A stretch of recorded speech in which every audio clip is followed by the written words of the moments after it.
God saying something big is gonna happen. I hear him whisper, just keep your eyes on me. He's getting ready to open doors no man can shut. He's getting ready to tear down every wall that's been holding you up. So don't lose faith, now don't turn away. Keep your heart steady in the place you pray, because what he promised is on its way, and the blessing's closer than it's ever been today. Something big is gonna happen in your life. God is getting ready to turn it all around. Something good is gonna make it right. Chains will break and favor will abound. So lift your head, lift your eyes. He's moving right before your eyes. Something big is gonna happen. God's turning it around.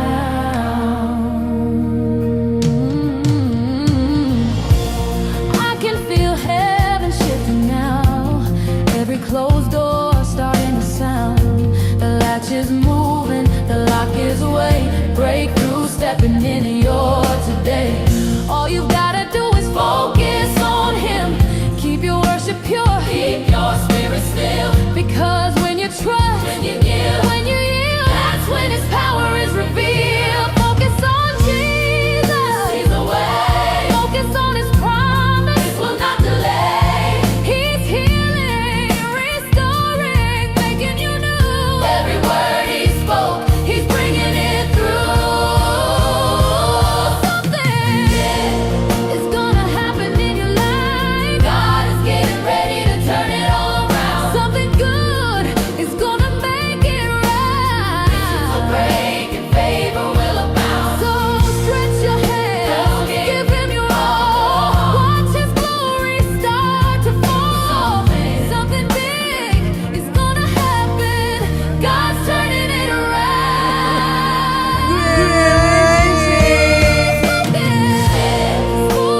Focus on him. Your miracle is near. Your miracle God's turning it around.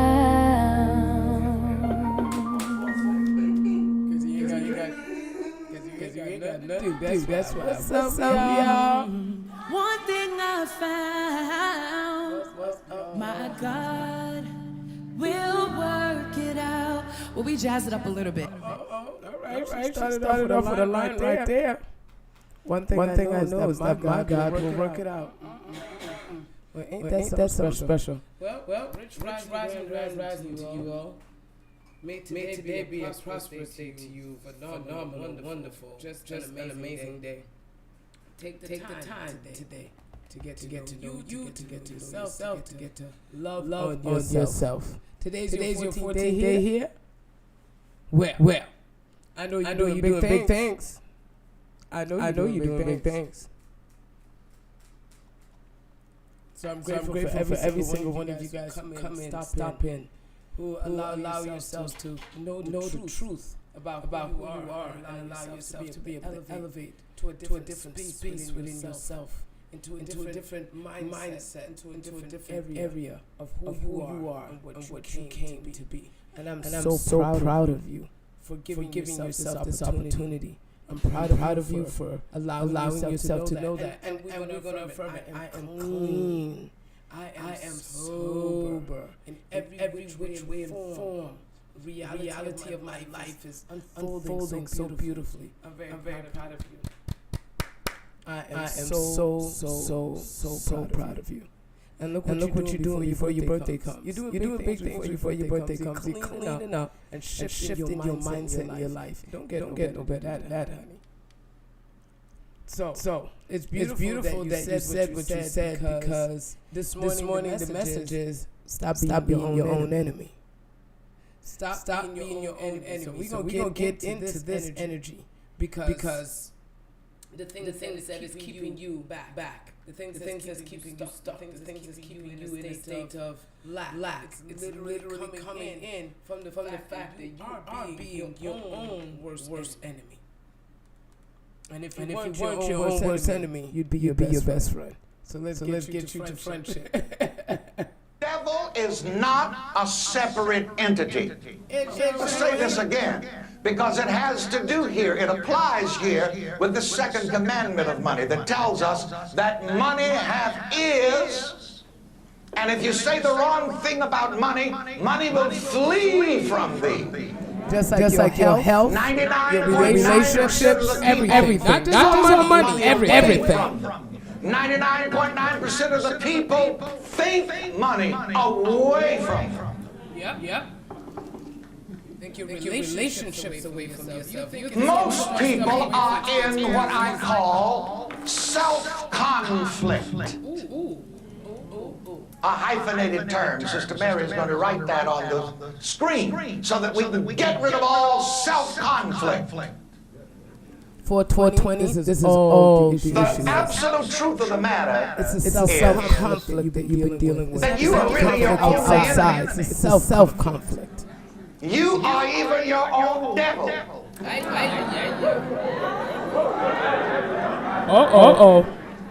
Since I'm way over the edge, He flew over that edge. He flew over the edge. you see, what? The devil is not a separate entity. It's not. Why? Because I am God and there is No no other. other.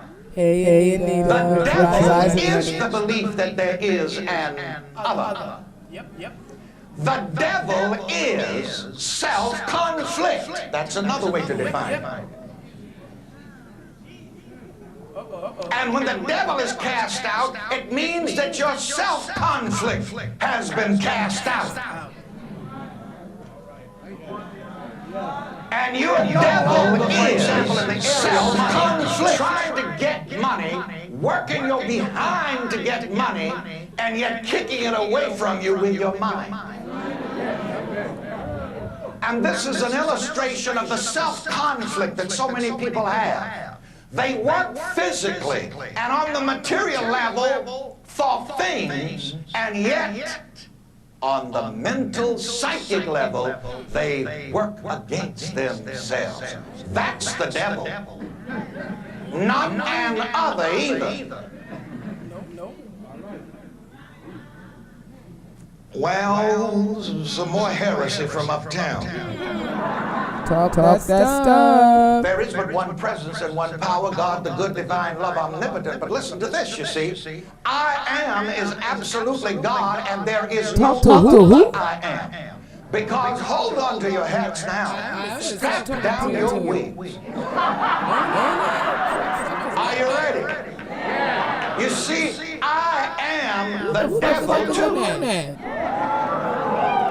Just keep bringing up all kinds of different shit up here. Reverend Ike, are you saying that God is, I gotta get out of here. The devil is mind's misunderstanding of God. The devil is mind's misunderstanding that there is only one power.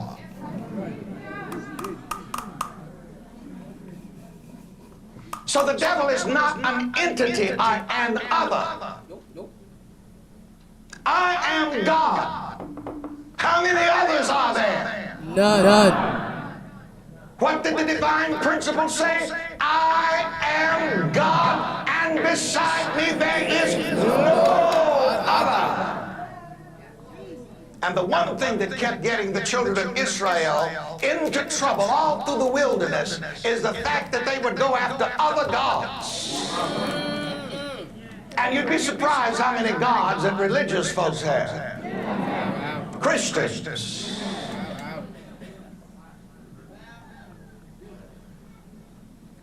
Why, a lot of Christians have more regard for what they call the devil.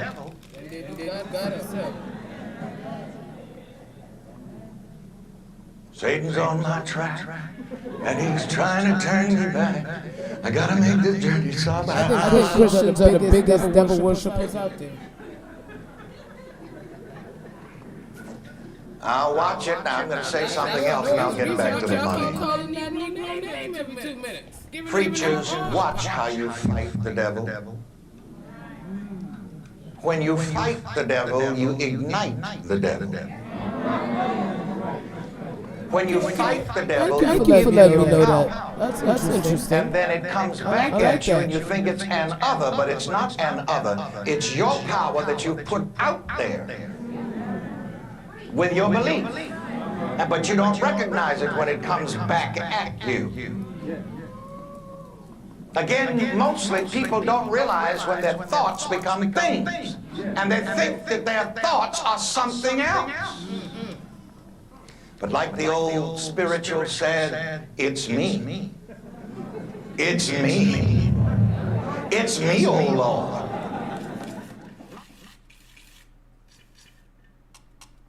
They just got so many names for so many things.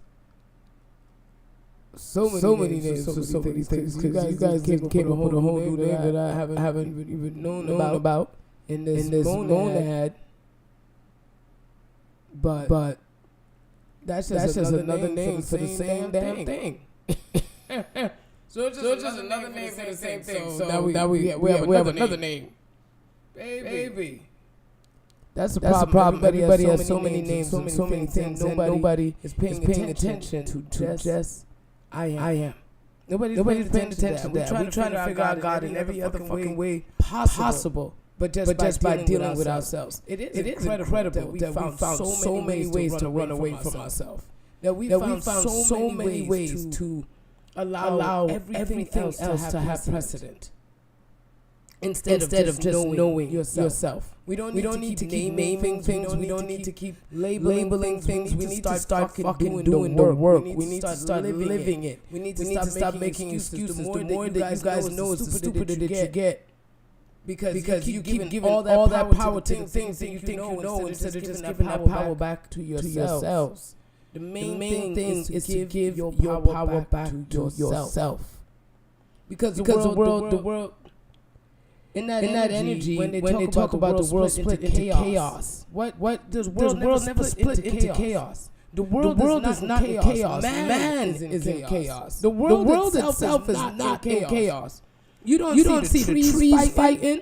The grass ain't fucking up the goddamn flowers. The water ain't fighting with the air. Everything is in perfect unison, perfect order. The only thing that is in chaos on this planet is the mind of the human being. Not even an animal. Nothing else has fucking chaos in its head, but human beings. Because we figured out ways to pump our minds with so much bullshit instead of just really focusing on the truth of what it is that is us. Every chaos, every discord, every disgusting fucking behavior thing on this planet is tied to a human being.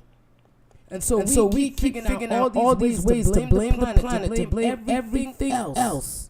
And yet we still don't look at ourselves. And yet we still do not find a way to open our own minds. Because we just keep finding thing after thing. And it is incredible that we just keep running away from ourselves the way we do. And we were supposed to stay in that oneness and in that. We were supposed to stay in that single oneness. We were supposed to. But again, we know it. We know exactly what's wrong. We know every element of oneness. We know everything. And yet humans. That's why I said we so smart. We stupid. Because we know so much. And yet, as much as we know, we don't use that power as much as we should. But I appreciate you for 420 sharing that information with me.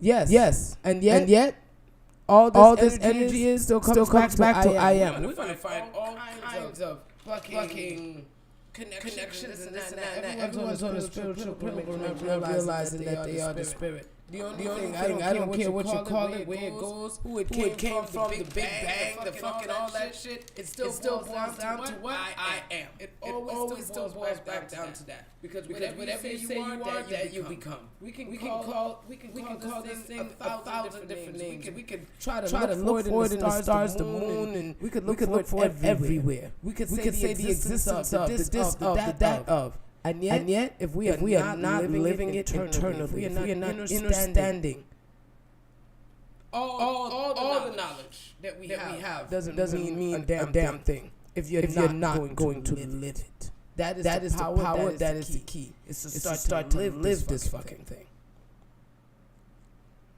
So let's get back into it. But now I want you to understand something. Everything material really begins on the spiritual level. Our Father is in heaven. Father means spiritual source. Most of you Christians think that our Father in heaven is an old man with gray beard sitting up there on a throne. Yes, you Our are. Father in heaven is the highermost creative principle. Yes, you are. Hallowed be You thy gotta name. start living it and give no Thy power to kingdom nothing else. Come, thy will be done. Where? In earth, just like it is done. A man can receive no thing unless it be given him from heaven. I, John, divine love, saw the heavenly city, the New Jerusalem, coming down from God out of heaven. I'm going to risk a little more heresy, but let me explain something to you from the point of physics. And I've got to touch on money here again as a vibration, as a psychic vibration, on that level for a moment. You already There is a certain point of vibration you don't see people where Something's thoughts wrong. become things. Where the invisible becomes visible.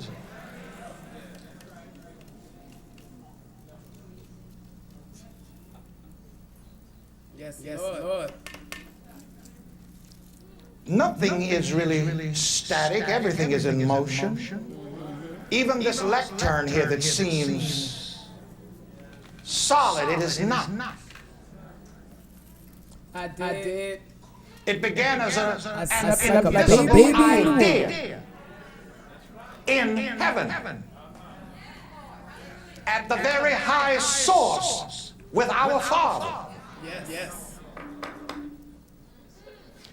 And when that idea began to come down,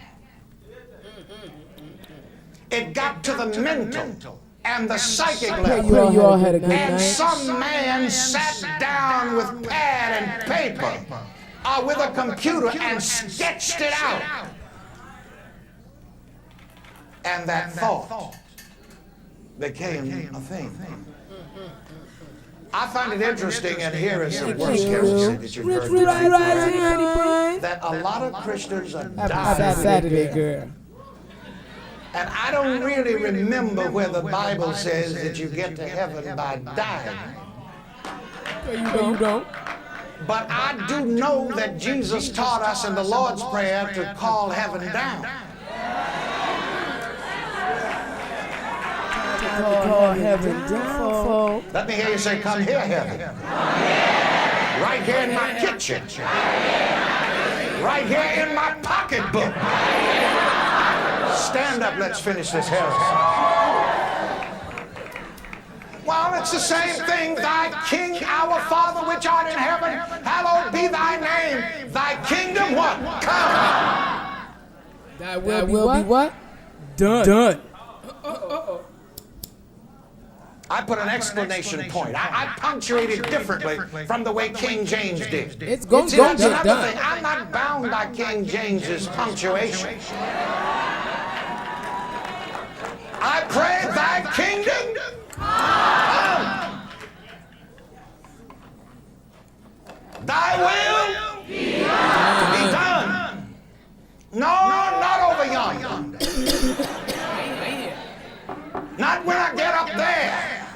If I ever get up there, I won't need anything.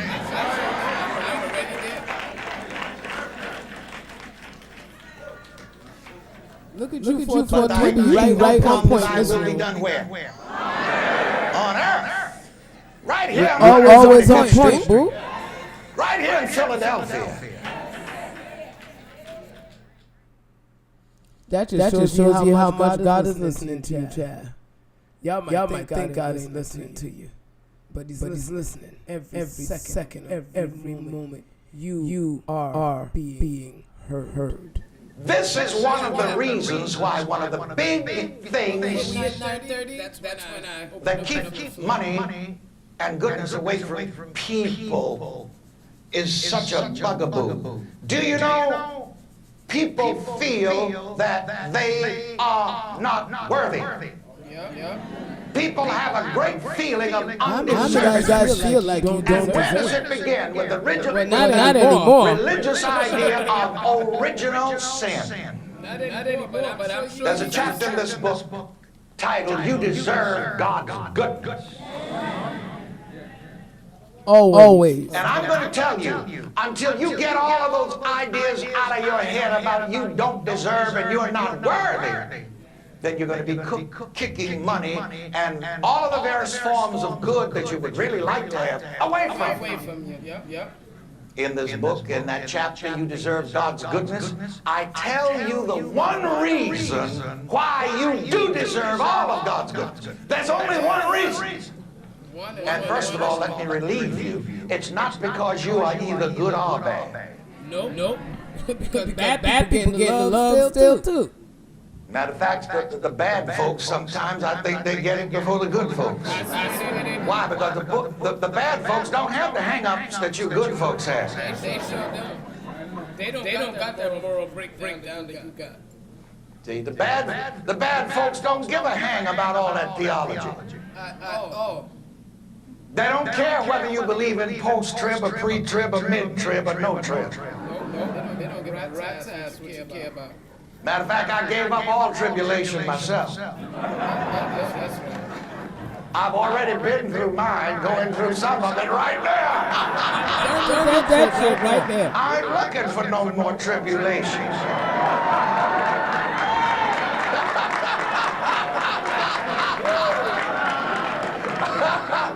Well, let me hear you say, I ain't looking for no more tribulations. But do you know, organized religion will put you through all these things. And there are preachers and churches and theologians that cuss each other out and fall out over whether they're post-trib or pre-trib or mid-trib or no-trib. I'm a no-trib. I've got enough of the tribulation. Just like the old lady that used to sit on her porch rocking and moaning all the time. The little kid came by and said, "Grandma, how come you always moaning and groaning like that?" Grandma stopped rocking and shook her finger in the kid's face and said, "Now let me tell you one thing. The Bible says that we are going to have trials and tribulations. And I don't care what you say, I mean to tribulate."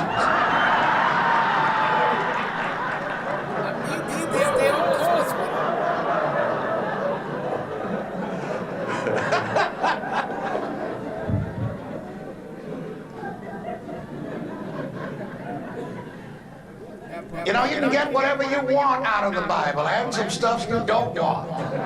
If you don't know what you're doing, do not read the book of Revelation.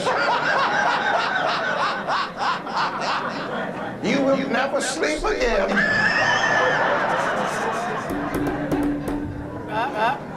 You'll get mixed up with those headless horsemen.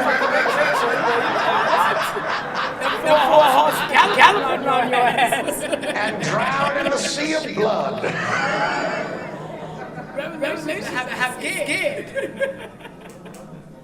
Well, let me get it back. Reverend Knight, what does all of this have to do with money? And I was about to tell you something about feeling undeserved.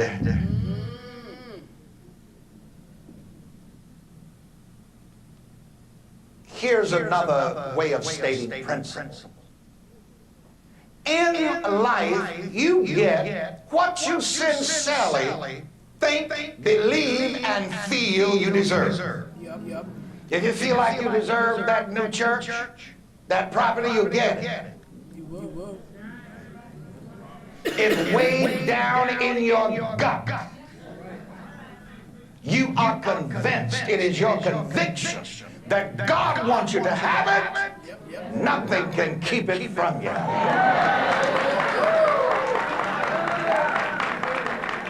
God wants you to have it. And you see, we've got to, that's just another statement, gut level, that I'm using again to describe the Freudian term for subconscious and the Bible term for heart. But you see, this is what you've got to learn how to do. You've got to learn how to get way down there in your gut.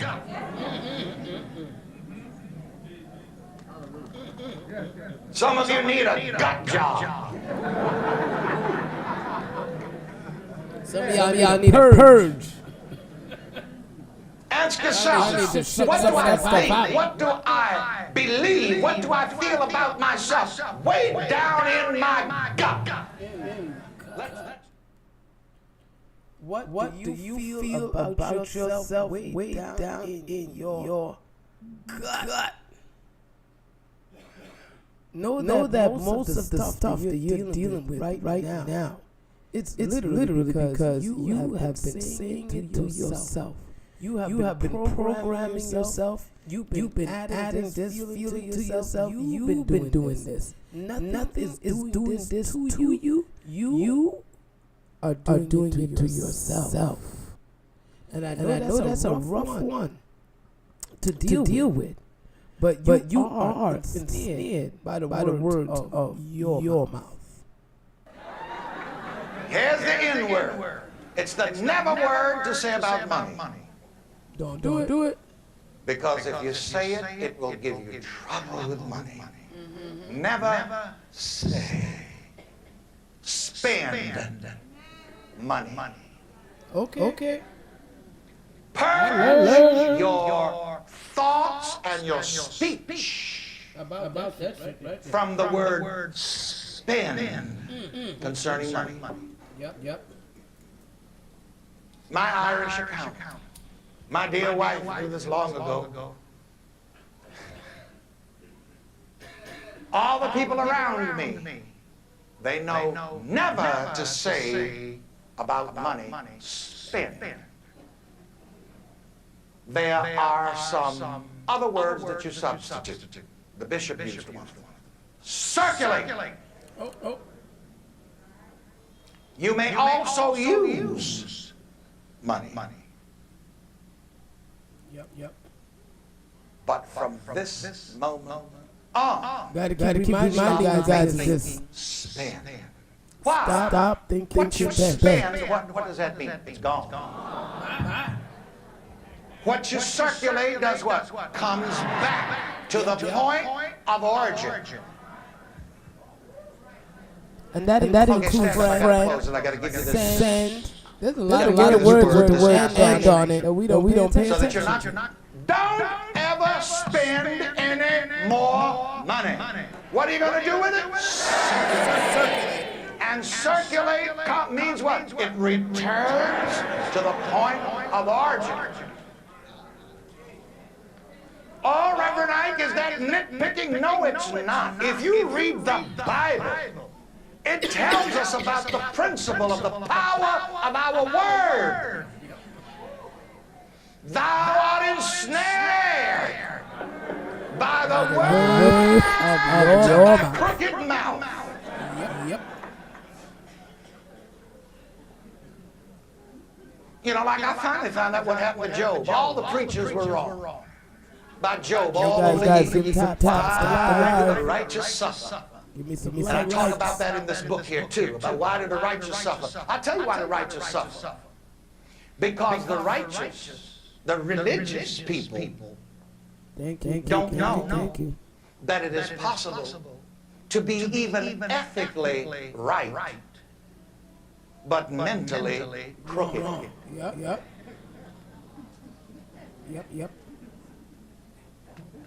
Quiet in here now. You can keep all of those Moses' commandments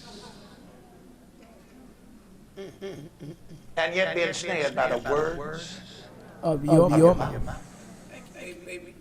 You know, just like the new preacher that was getting up, preach his first sermon in his new church. And he wanted to impress his members about how righteous he was. So he got up and he said, now all of you that have been going around here committing adultery, may your tongue stick to the roof of your mouth.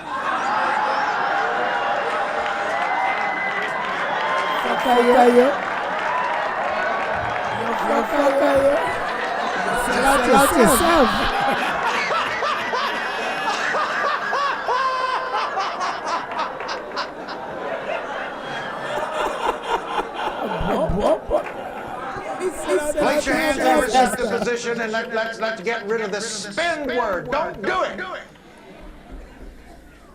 That was what they called the old blues song back in the 50s when I first came to New York. Nobody but me remembers that. They said, now baby, don't do it. Don't do it. Don't do it. Don't do it. Don't do it. So today I'm going to talk about a method and methods of achieving and maintaining health, happiness, love, success, prosperity, and money. And of course we're always talking about that because the science of living, as we call it, is a technology of living. And we're constantly giving you practical ways and means of accomplishing your good aims. I want to share with you this subject from a success idea by the same name, a technique that does the trick. And I want to talk about the success idea for just a moment. Everything in your life comes from the ideas in your mind. Everything. And you're never going to get any further in life than the ideas in your mind. And each month I publish what I call a spoonful of positive ideas for you to feed to your mind, to nourish it, so that it will be strong in achieving the purpose that you desire. A success idea can take anywhere from 10 to 20 minutes to read. But when you take this extra time each day to read, and to study, and to contemplate upon a powerful idea, it will make a difference in your life. Because again, the Bible says, as a man thinks in his heart, so is he. In this success idea, technique that does the trick, I refer to a very interesting technique used by a very rich and successful man, the way he begins his day. I didn't name him in the success idea, but I'll tell you who he is now. It's W. Clement Stone. And he uses the term PMA, positive mental attitude. And it is said that he begins his day, every day, by saying, I feel good, I feel great, I feel terrific. And I'm sure that if some purely intellectual people were to hear a grown man, a business executive, a multi-millionaire going around shouting, I feel great, I feel good, I feel terrific, they'd probably say, well, you know, maybe we'd better commit him. He's old and senile.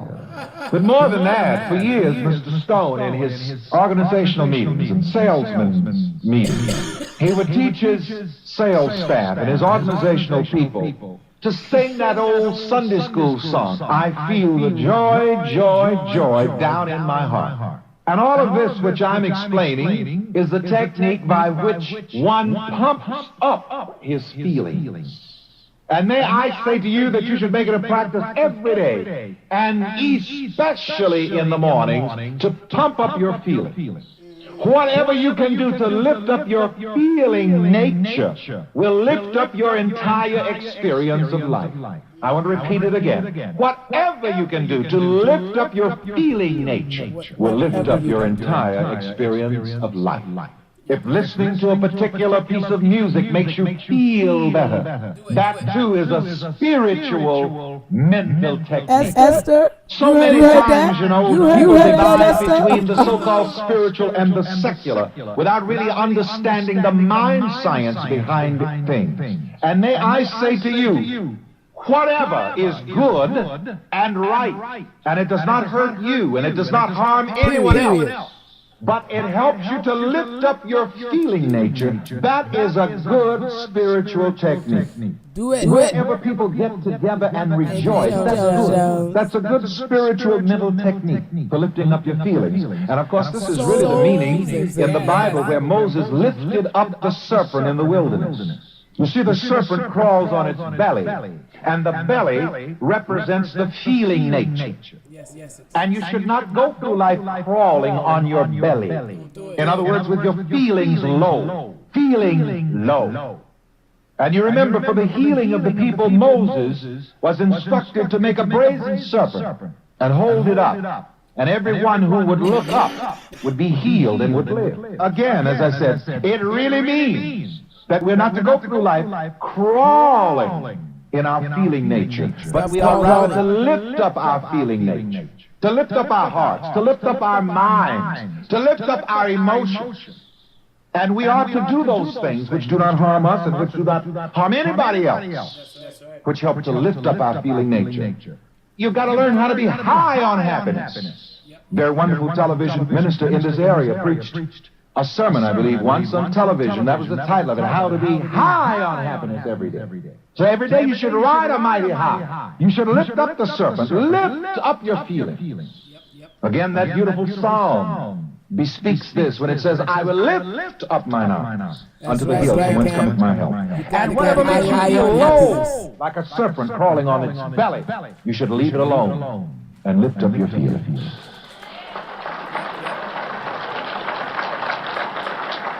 Nobody can do that for you.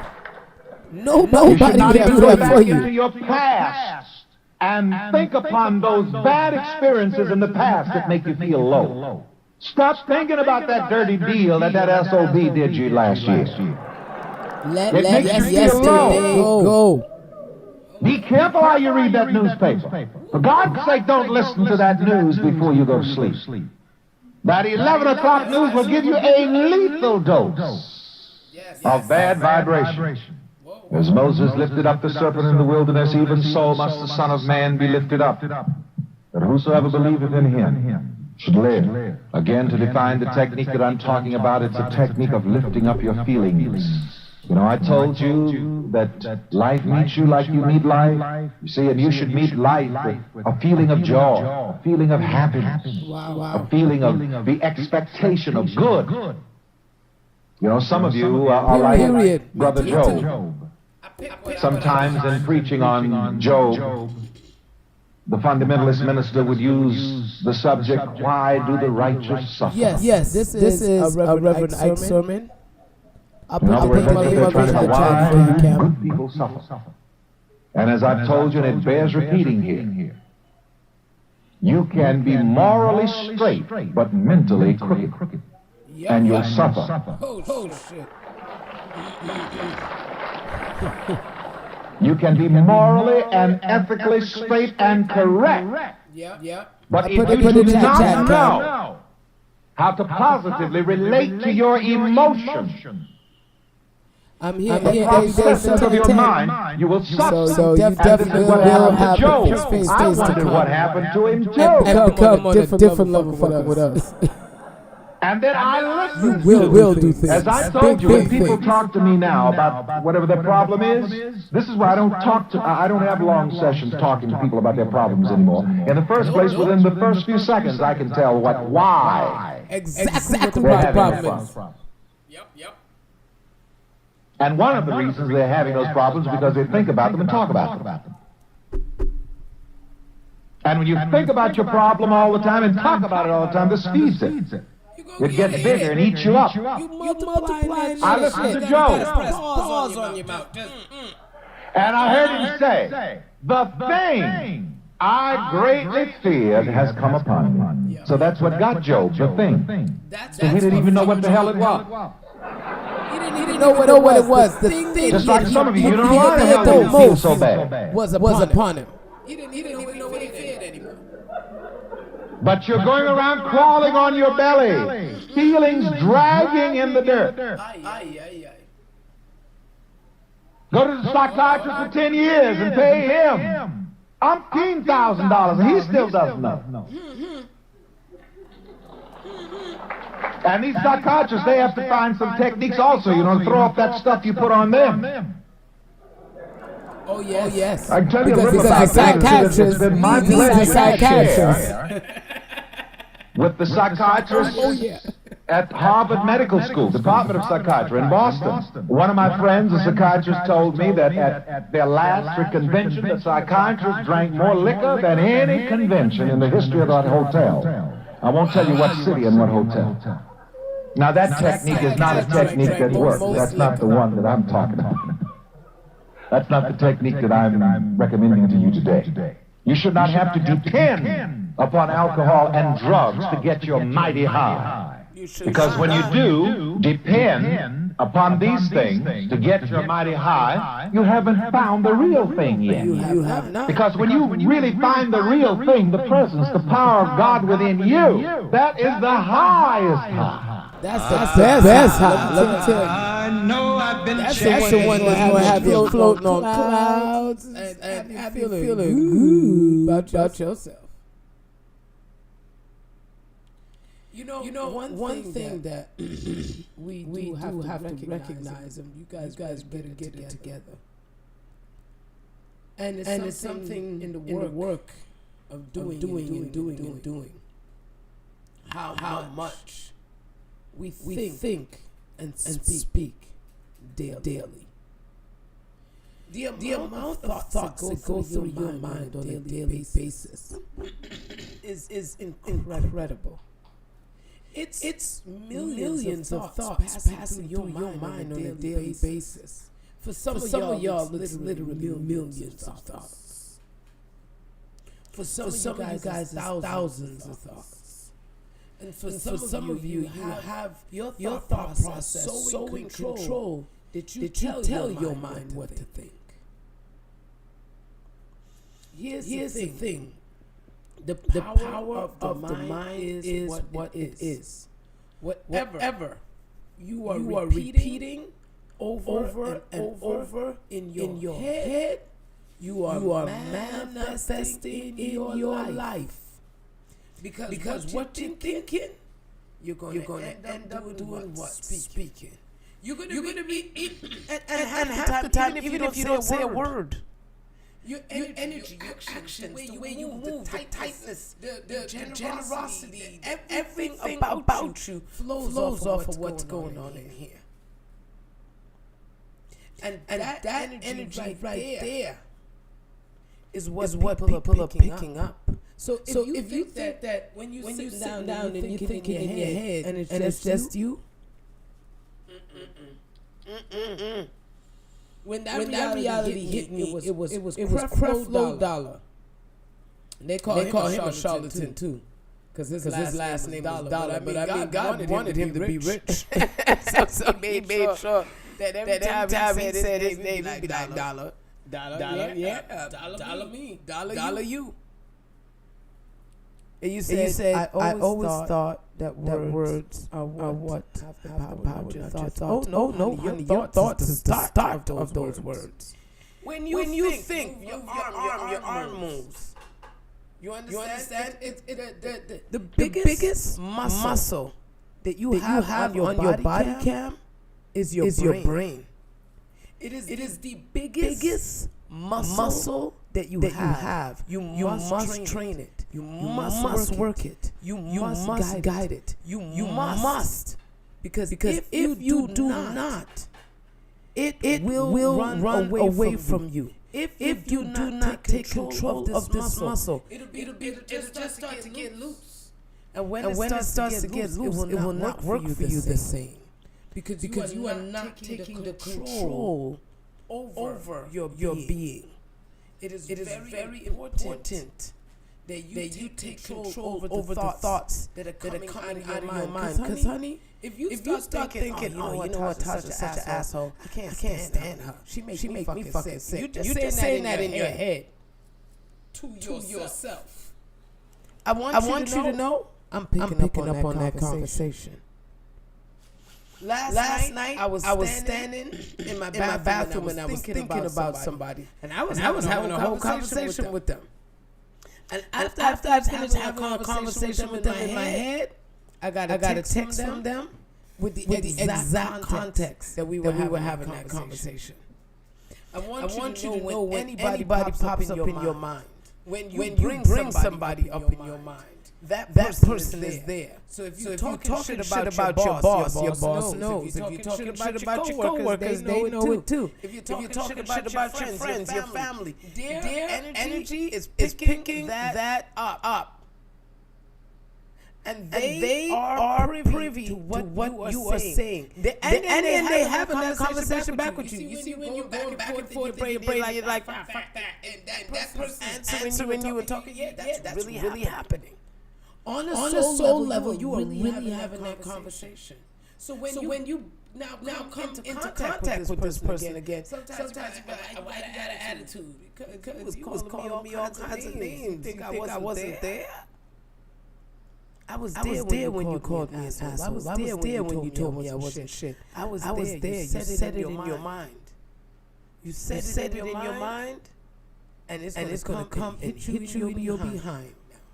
Now it's going to come hit you in your behind because whatever you say in your mind is going to be expressed into the outside world. So if you're talking shit about me, I know. Be careful what you're saying. This muscle right here. This muscle is about releasing all the toxicity from it. The more toxicity you release from your mind, the stronger it becomes. Because now it's working on the I am purpose. Now it's working God's purpose. Now it gives you ideas. Now it gives you things to elevate you. But if you sit down and then you having all this conversation with somebody, it ain't good. Yes, that movie in and out. That movie in and out is exact.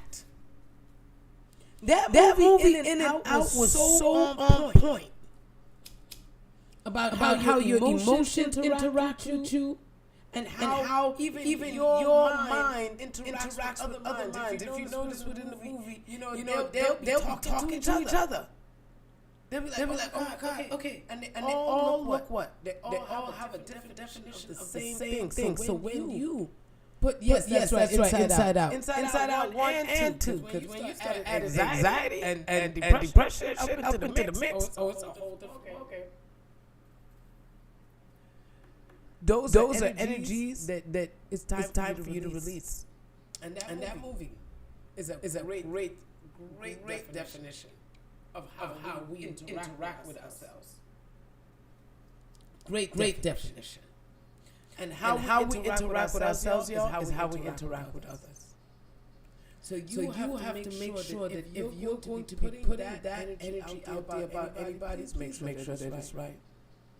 Please make sure that it's in alignment.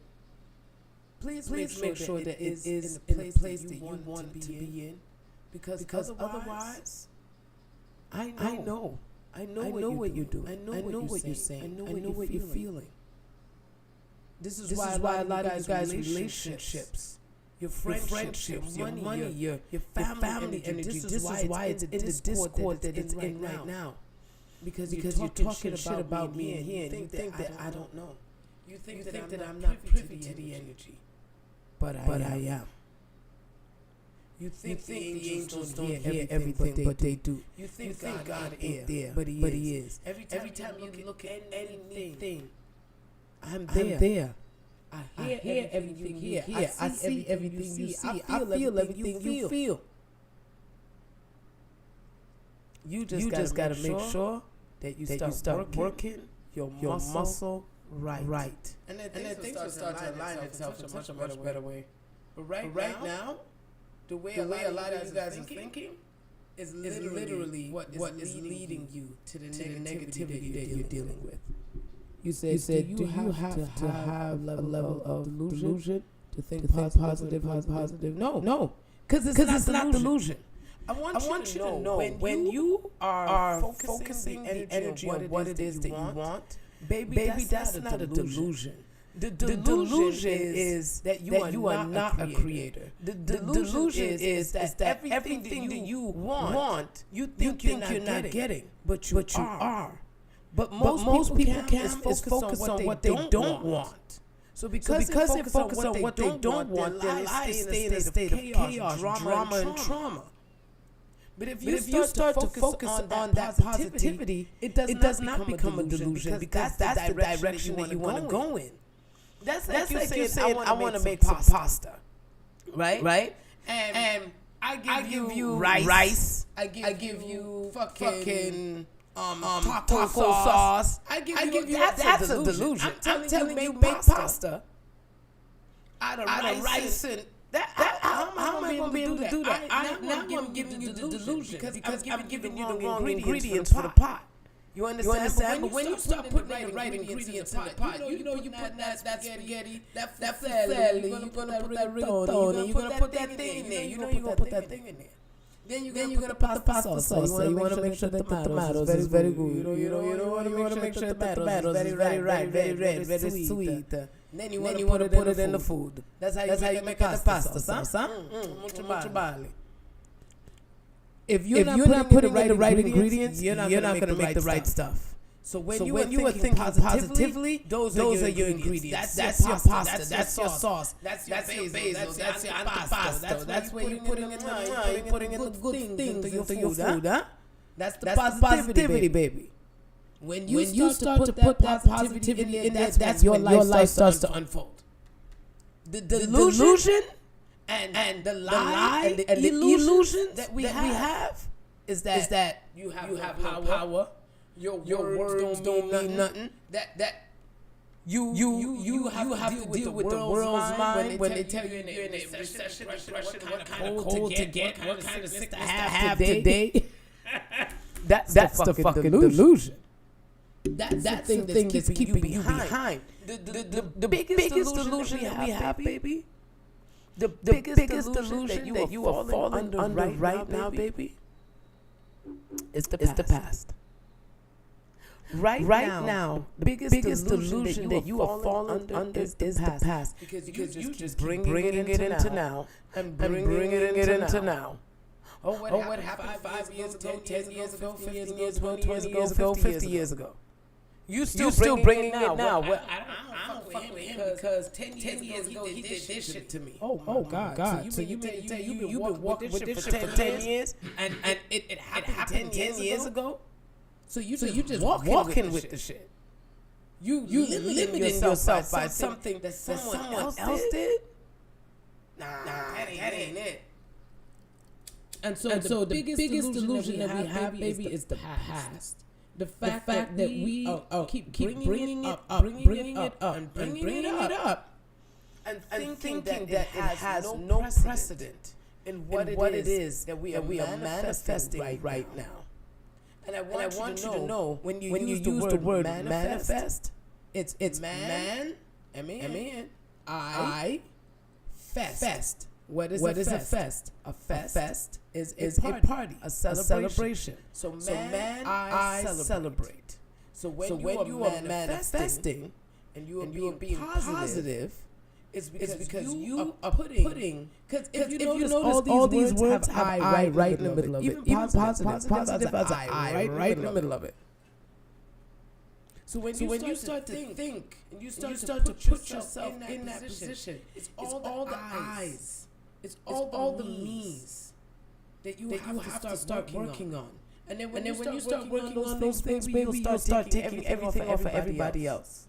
Take whatever thoughts you have off your parents, take them off.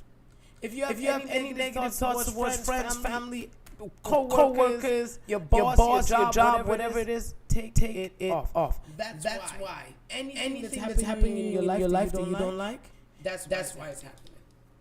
It's happening because you, only you have been creating it. And so when you start to fix that thinking, and you just start to take control of yourself, everything starts to unfold from there, darling. Your relationships start to get better because you're no longer putting all this weight on people. Because your relationship with yourself gets better. All you're doing right now, baby, is working this muscle. And this muscle is about being positive. Being negative is the delusion. We were only meant to be here to prosper. Nothing else. We were only here to live life abundantly. Nothing else. Everything else is a lie.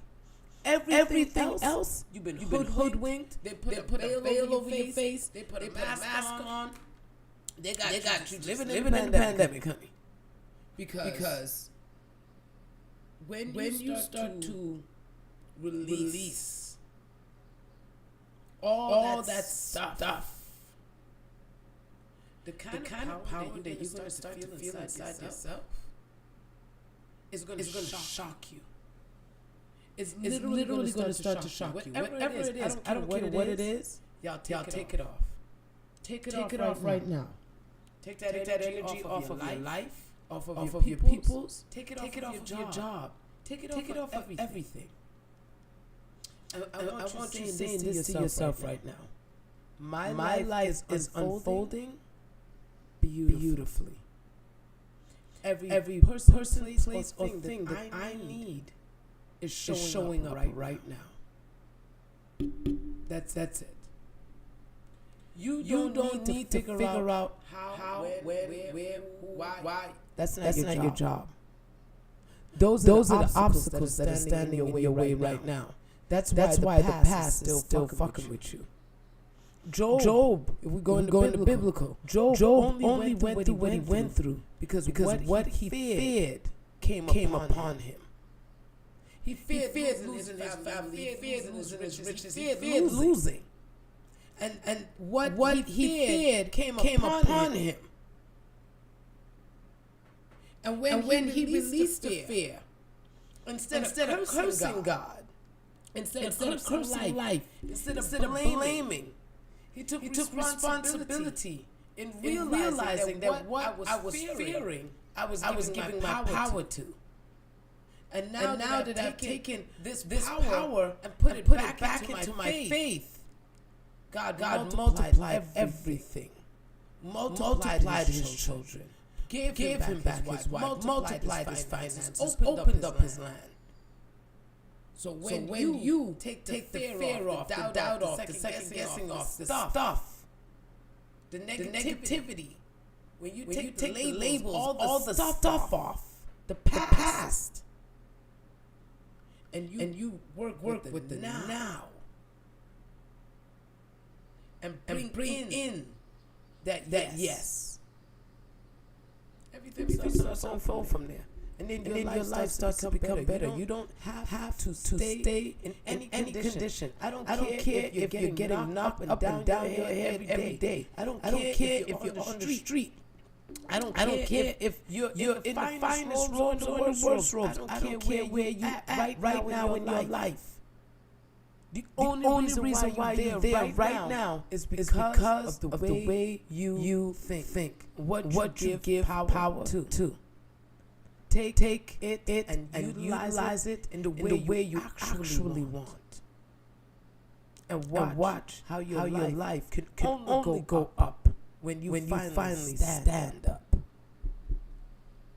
Okay, we conditioning our minds. That's what we're doing. And so let's get the butt out the way. Dead box, B-U-T-T-S. Get it out. Your life.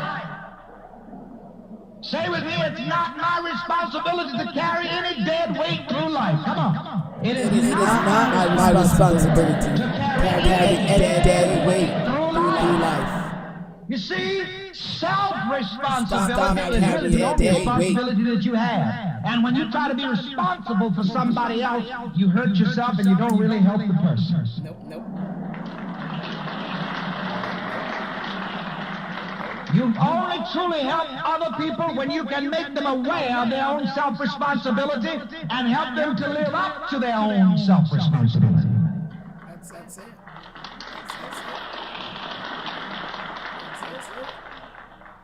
You don't help your children as they grow up by letting them more and more become a weight on you. Nope. You should more and more teach them self-responsibility. Always right on time, baby. I love it. Self-sufficiency, self-direction, and self-discipline. Don't let your relatives come and live with you on and on and on for nothing.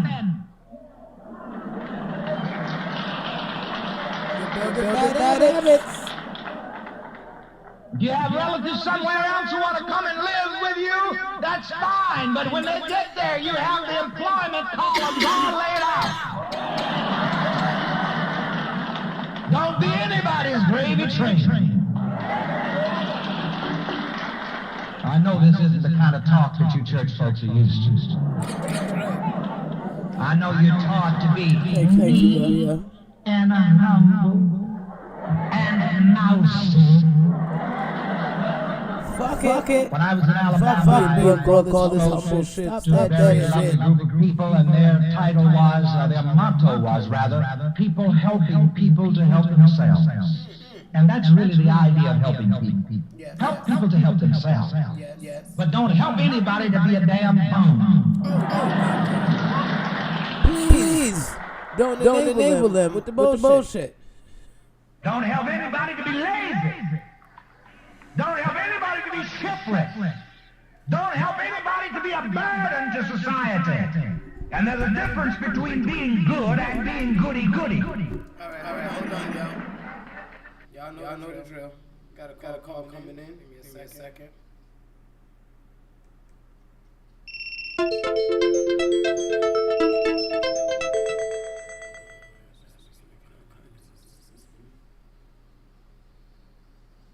Hello? Hey, how you doing, darling? Hi. Can you hear me? Yeah, I can hear you. Could be better, could be worse. They basically broke up again. I just wanted to ask you, did someone tell Robert that I was cheating on him? I came back to the St. Louis area to with them, basically trying to make it work. I was just visiting my whole time. And then I was going to go back and do some stuff for my mom and then back here. And I kind of feel like he made well, can you tell me if he is like, yeah, when he comes back, I'm going to show her, and then I'm going to, push her out again. Like, he got really nasty. He told me this racial joke, and then he flipped it on me and told me I was racist, and just it was a mess. Like, what happened? Here's the thing, Kimberly. And I'm gonna be real with you, okay? Because the energy that you keep putting out towards Robert is not positive. You understand? And it's something that I keep bringing you back to, and I'm gonna keep bringing you back to it. The way you speak about your relationship, it's like you.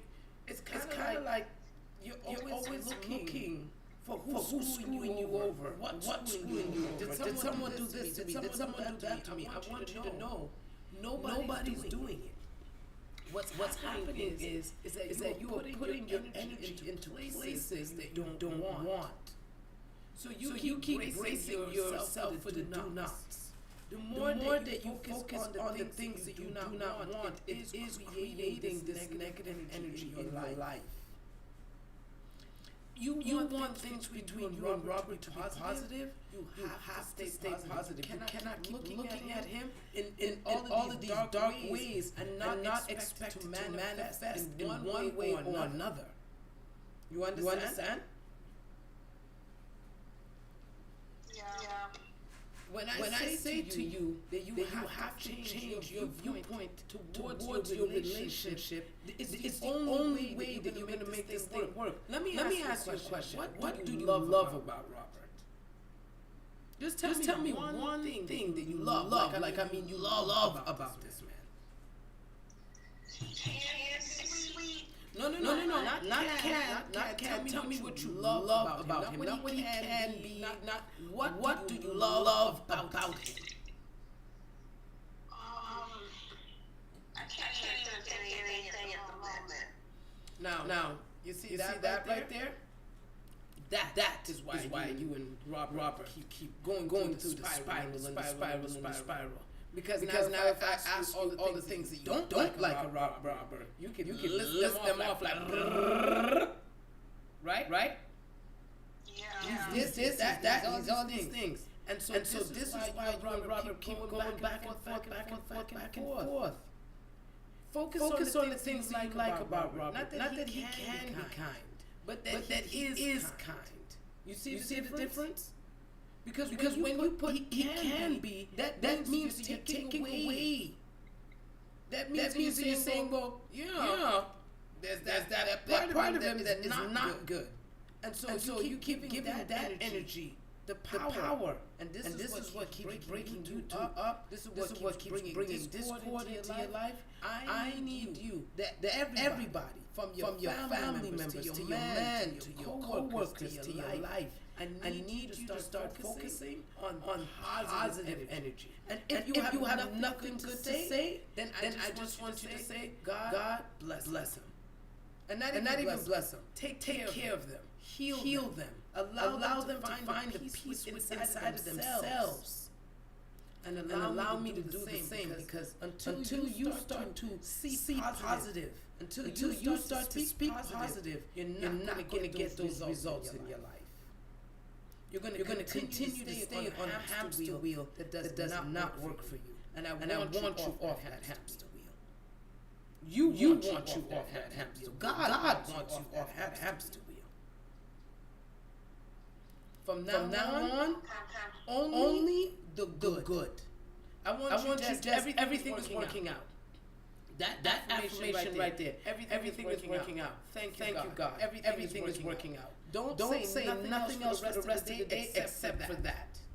Okay? And watch how this energy just changes. But you have to change first, baby. She called me with a conspiracy fucking every day. Did someone do something wicked to me? No, they did not. Nobody is fucking over. Nobody's rooting you, tooting you. Nobody's doing it to you. When you start to keep creating that energy inside of yourself, you leave the door open for all kinds of things to happen. Because that energy is you're bringing it into being. And you want to blame the outside world, but y'all cannot keep blaming the outside world. It's your thinking that's fucking up your life. It's what's keeping you broke. It's what's keeping you stagnant. And yes, it's work.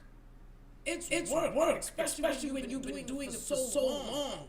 Because you programmed yourself to believe that outside world is your issue. The outside world ain't your issue. The outside world is a regurgitation of what you're doing with yourself.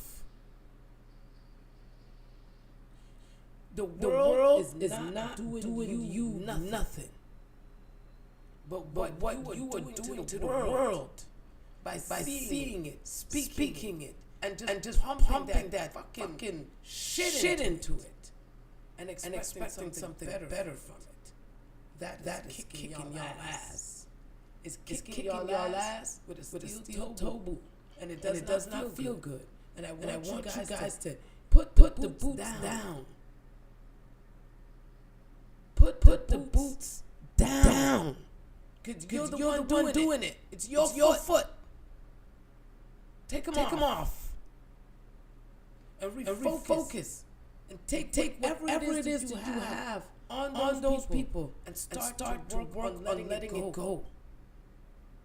Step by step, let it go. She hates when if I was like, yes, Robert did something, and I start to feed into that, we'd still be on this call. But because I'm like, no, it's you. Oh yeah, this call's gonna be quick. I knew that. Because as soon as I start turning it back and making you recognize that you're the one putting that shit out, all of a sudden, the shit gets real quiet. But it's you. I had to take that responsibility for everything that I was putting out there. And take everything off of everybody's back. I had to return to every thought, word, action of my own. Was it work? Yes. It was keeping my arm like this. It was keeping me stagnated. I was stuck. And then I started working. I didn't start working. I worked the arm.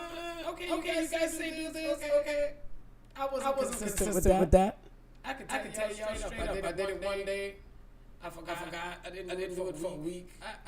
The exercise part of it? Yeah. No. But you see the mental part of it though? Oh, I was working this mind.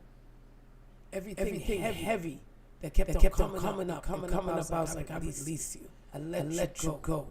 Everything that I was thinking about others, about my feelings, it was like you, it's you, not them, it's you. Fix your shit.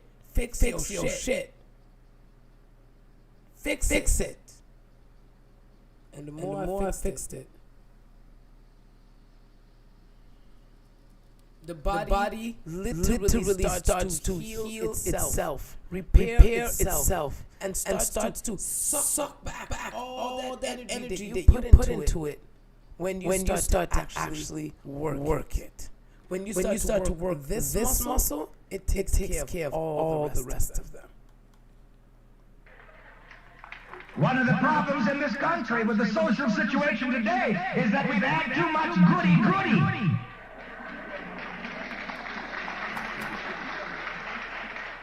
So there's a point in the city, they're turning off the people who are working and loading up the welfare rolls. Who in the hell ever saw such nonsense?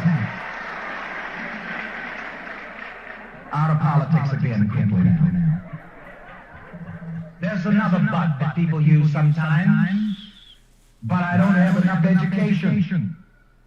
First of all, you get all of the education that you can. I believe in that. And very frankly, I don't care what you people say, but the situation is, in this wonderful country today, that anybody who really wants an education can get one.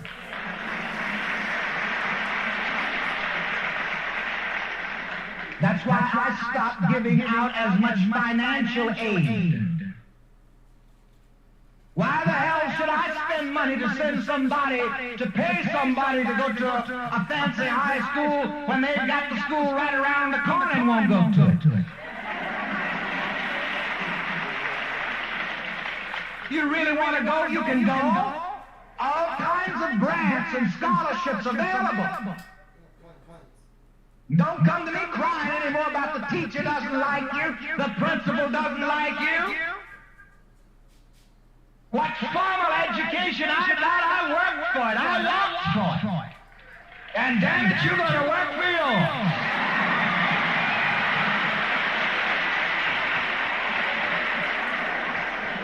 And whatever I have, nobody gives me something for nothing. What you good people give me, you give it to me because of what I give to you.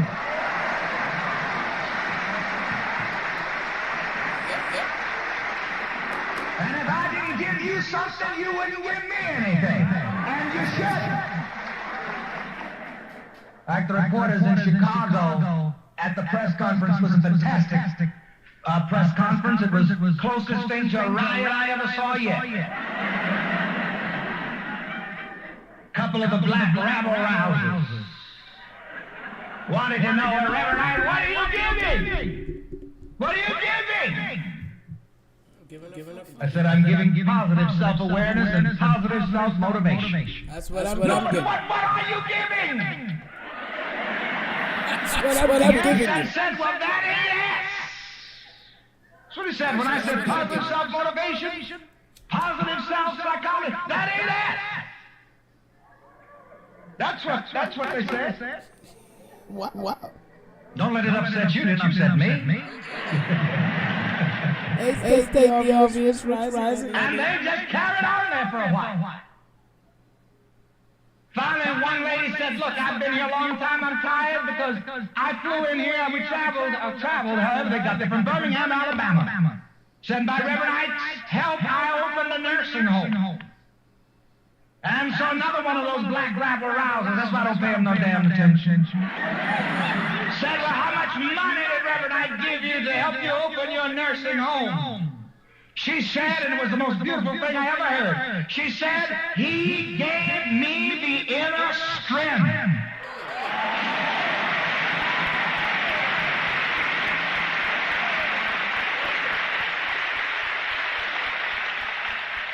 see, once you get the idea, once you get the inner strength, everything else will come.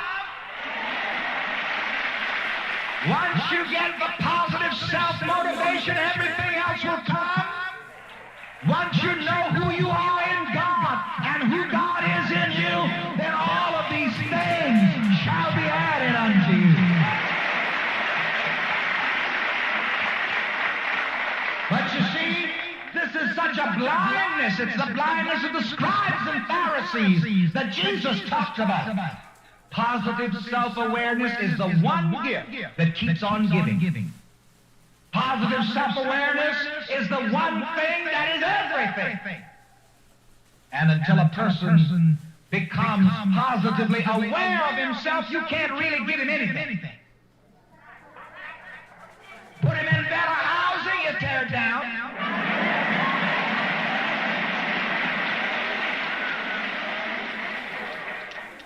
Put them in better houses and put a bathroom in every damn apartment. They'll use the elevator for an outhouse. Why? Because of a lack of positive self-awareness. No respect for self or anybody else. You see that old be nothing, do nothing, and have nothing consciousness? You can't give it anything. Can't give it a thing. And I want to make it clear that what I'm giving is not soup and sympathy.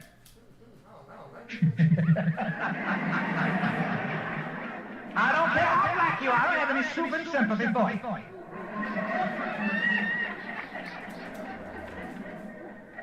I don't care how poor you are, I don't have any soup and sympathy for you. All I have for you is positive self-awareness, positive self-motivation.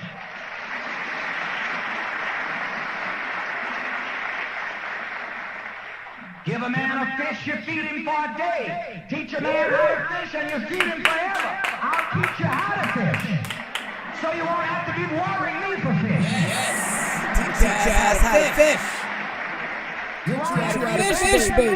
For fish. You won't have to be begging the governor for fish. No. You won't have to be begging the president for fish. Teach you how to use your fucking mind. And not so much of your behind. Amen. Amen.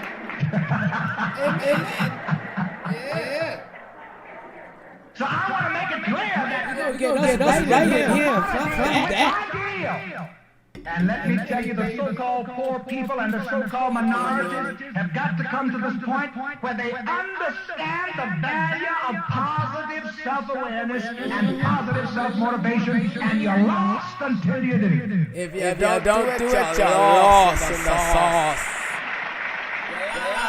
And here again, positive self-image and positive self-motivation are not just simply things that minorities need. Everybody needs it. The rich are rich because they have a rich self-awareness. And the poor are poor because they have a self-awareness. That's all.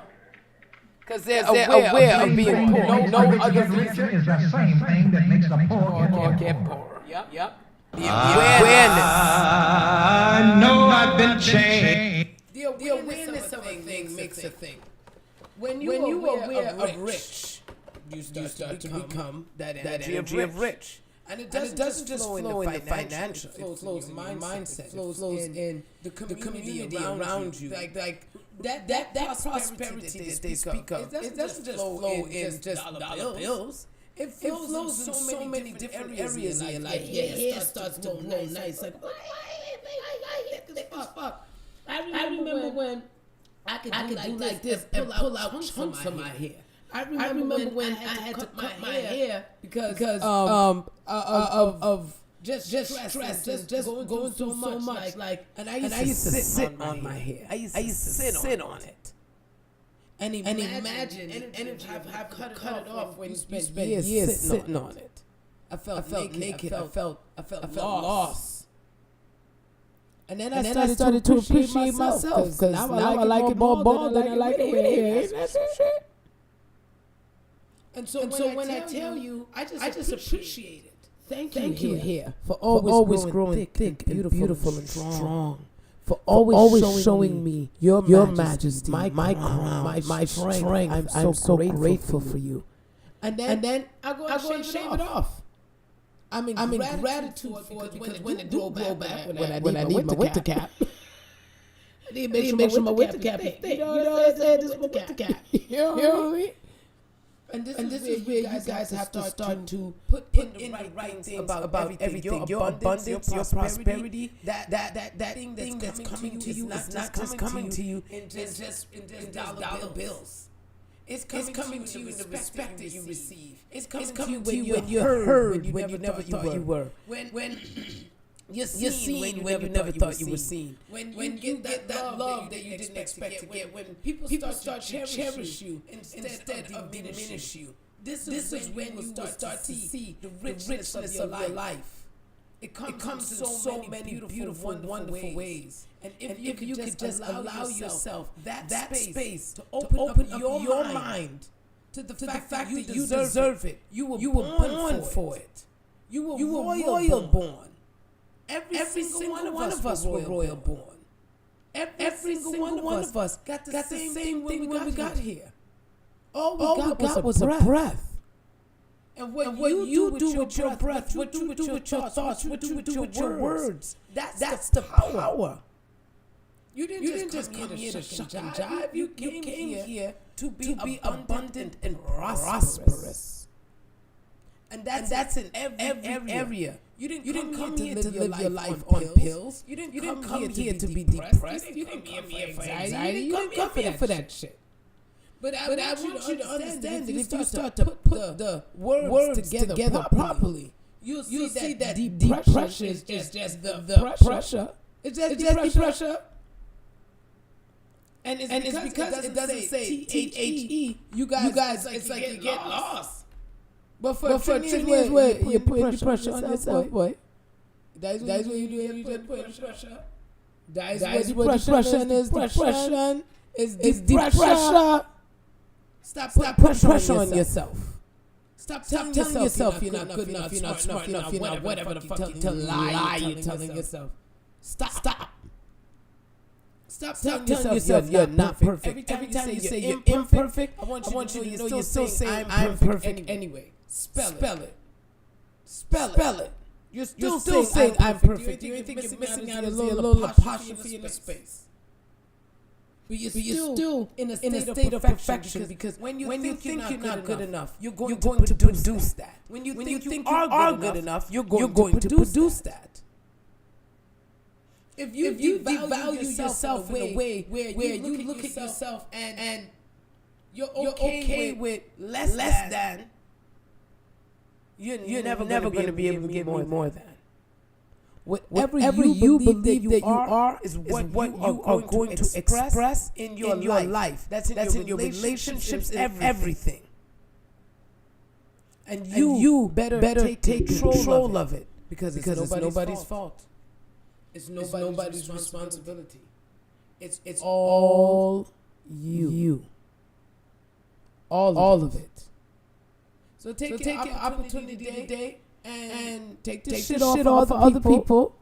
Take the shit off of yourself. Take the butts out of the way. Like please. Could we please get the butts out of the way. And start to really experience your life in the way that you want. Because the conditions that you are living in right now is ones that you created in your mind first. You had to accept it there first. You had to have that conversation and beat that thing in first.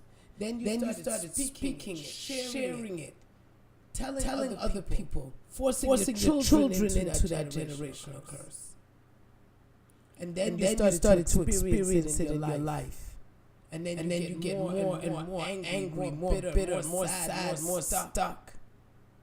Because you don't realize all of it is you. It's a painful thing. Especially if your life is really fucked up. But you can change it. And you can change it right now. So I want you to ask yourself, what is feeding your mental energy? What is feeding you? What is I'm talking about treating ideas as psychic entities. Treating ideas as psychic entities. Because they are. It's very important how we treat ideas. It's very important how we value ideas. Ideas are so important, and the way we treat ideas can determine the way new ideas will come to us. In Genesis, the Lord God says, "My spirit will not always strive with man." If divine ideas keep presenting themselves, and we do not value them and treat them properly, then what we may do is hinder or stop the flow of divine ideas in our consciousness. Robin, there's no way the educational system can be fixed as long as we keep looking at it as broken. Right? If we keep looking at it as broken, then it's just going to continue to get more and more broken. When we share that energy, yes, exactly. It's not broke at all. This is an idea that they gave us so that we again have another place to blame. So that we have another opportunity to have something to say, hey, look, this is why I'm lacking. Right? Because if I can blame the educational system, then you as a woman who homes all three of your children all the way up to college, you know that if you are not the main teacher of your child, if you are not the first line of action for your child, you cannot put that energy out on to the teacher. That's the teacher job. You are the teacher of your child. The education system is only broken because we stop educating. We stop educating ourselves because we started to believe in all the lax and all this bullshit. The education system reflects exactly what it is that we've been doing with ourselves. We've been breaking ourselves down generation by generation because look, we look at the generation, we're like, oh, these kids are losers. Oh, these kids, they only on social media. These kids are this, these kids are that. How much stuff do we say about these fucking children, man? We say a lot of stuff about them and then expect different results.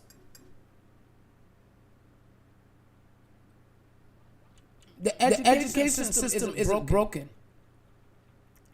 Humanity is the ones that have accepted a broken mindset, a broken behavior, and a broken way of being. And we've been sharing that generation after generation after generation. And unfortunately, that is elevated because guess what? Everything that you circulate is going to multiply and come back to you. It doesn't go out and come back to you on a singular basis. It goes out, it multiplies, and comes back to you. So when I look at the children in the world, I stop looking at them as these bastards and ignorant kids because when I talk to them, they're fine. When I talk to them, they understand me real good. I don't know how the fuck they don't understand y'all. But I understand. I get it though. They don't understand most of humanity because most of humanity keep saying that they ain't shit. If I keep behaving badly outside, I'm like, hey, yo, you embarrassing your parents right now. Like, what are you doing? What are you doing? You are embarrassing your parents right now, and that ain't happening. I'm not gonna let you embarrass your parents out here in these streets. Are you wilding right now? I'm everybody's fucking parent. I'm everybody's parent. I ain't even front to you. Because if you see my kid acting crazy outside, you better tell my kid, what the fuck? Hey, you embarrassing your parents right now. You better stop that bullshit. That ain't it. And if your parents is telling you that shit's okay, you need to tell them, Mom, Dad, we got to make a change. And that energy has me communicating with teenagers, babies. It doesn't fucking matter. When I talk to you, I know you understand me. And so because I know you understand me, I'm talking to you straightforward, direct. I'm not Google Gaga and shit.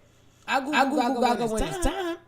But when I'm giving directives and commands, oh no, this is what it is. Yo, stop with that. What are you doing? Straight up. Like, what are you doing?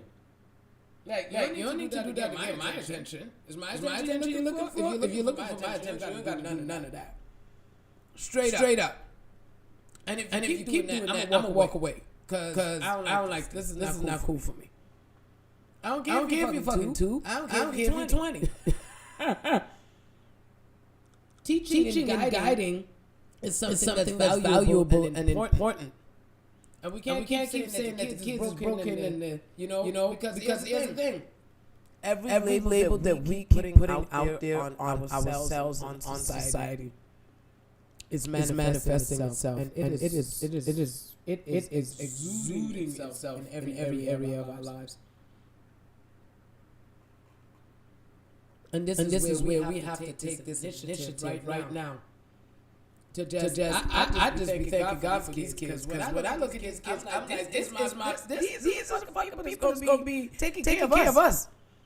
In 10 years. In 10 years, all the teenagers are going to be the new adults.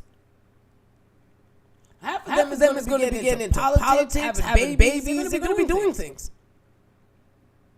We have to work on healing the way we see our children, the way we see ourselves, the way we see each other, the way we see life. We need to stop.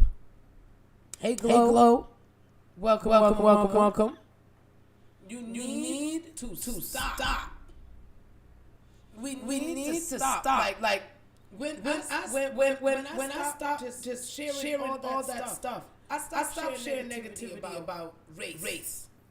And trust me, I was a hell of a racist. I know they say black people can't be racist, but I don't even know. That's a fucking lie. Straight up. I grew up with a hell of an ideal. And when I broke that, I set myself free. I don't look at any race and say it's the race. It ain't the race. It's just individual people. They might look like somebody else, but that ain't all of them. It ain't all white people that do that. I know a lot of white people don't do that shit. I know a lot of black people do it. A lot of white people don't. So it's not a race thing. It's a people thing. And I started taking that energy off everybody. I released all the broken ideas that I have about men, that I had about women, that I had about your race, that I had about rich, that I had about the poor, you have to start to take off all of that energy. And when you start to release and just oh my God, it is so powerful. Whatever you got going on in your life right now that you don't like, take the shirt off of it. Please take the shirt off. Put on a different shirt on that thing. Dress it in a different outfit. I don't care if it's him, her. I don't care if it's your parents. I don't care if it's your boss. I don't care if it's that person that was beating you up. I don't care who, what, when, how it is. I want you right now. Take the energy off of it. Take the power, because you don't have to take your power back. It's not taking your power back. That's right. That's called a talking to me nice. Like sugar's pass. Talk to me nice. This is where I want you guys dress it in a different set of clothes. If it's broke, I want you to say it's healed. If I don't care what it is. You're feeling sick? Thank God that my body is healthy. You're in the worst relationship you've ever been in. When you look at that person, you feel terrified because you don't know what's coming. I want you to just thank God for your safety, for you moving forward, for you accepting the beauty and wonder in yourself. Like whatever it is, talk to me nice right now. Talk to yourself nice right now. You're dealing with addictions. Stop calling yourself an addict. That's the first step. The first step in you regaining your power from that thing is to stop calling yourself that thing. You're not an addict, honey. I am free. I am healthy. My mind is calm and at peace. I am in control of my life. But you are not an addict. You are not an abuser. You are not. I watched what they did to Chris Brown. They still want Chris Brown to say that he's an abuser. He's like, look, I got into a fight with my girlfriend when I was 17 and she was 19. And she was beating me the fuck up. And I don't think anybody wants to admit that. But Rihanna was whooping the shit out of his ass. How the fuck did he bite her on her knuckles if her hand wasn't in his mouth? And I'm sorry, nobody in a fight. How the fuck did he bite her here? You see how hard that is? I mean, you damn near trying to rip my mouth open. Understand. They still want that man to walk around and say that he's an abuser. When he got into a fight with his girlfriend, who was fucking him up. And he had to eventually defend himself. And that's literally what happened there. And I know everybody wants to say, he was 17 years old. She was 19 years old at the time. It's been what? At least 15 years minimum.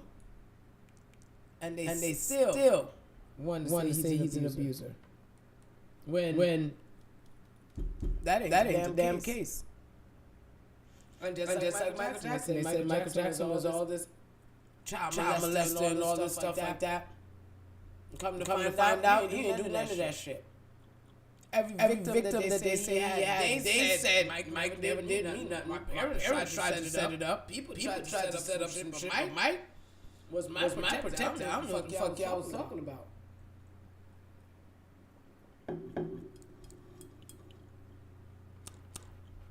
In what capacity?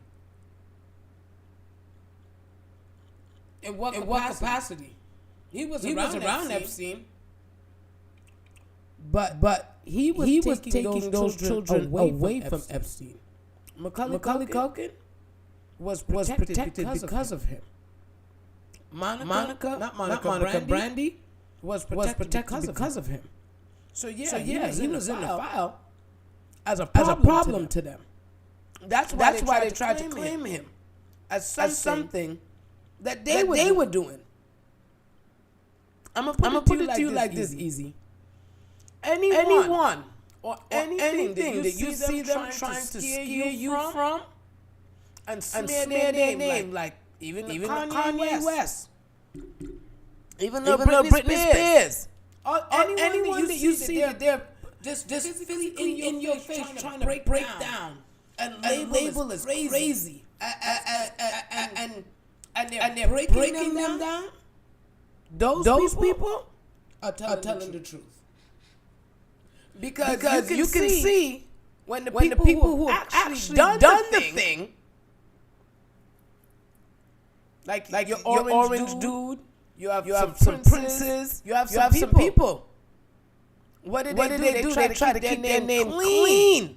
No matter what you say about them, they shine and polish those fucking people up. Oh no, those people are still heroes. Those people are. It's like when Rob Reiner died. When Rob Reiner died, and they started painting his son drug addict, criminal, derelict. I was like, oh fuck, this kid was about to expose some shit. This kid was about to expose some deep truths. There was something that he was about to fucking let out the bag. Because why would they label him in that way? And then they're glorifying this guy. Oh, he's such a perfect person, and he was a pillar of society, and he was this, he was that. But the son that came from him, he was a poisonous addict. All these negative things. No. Something ain't fucking right there, is it? Something ain't right there. Something ain't right.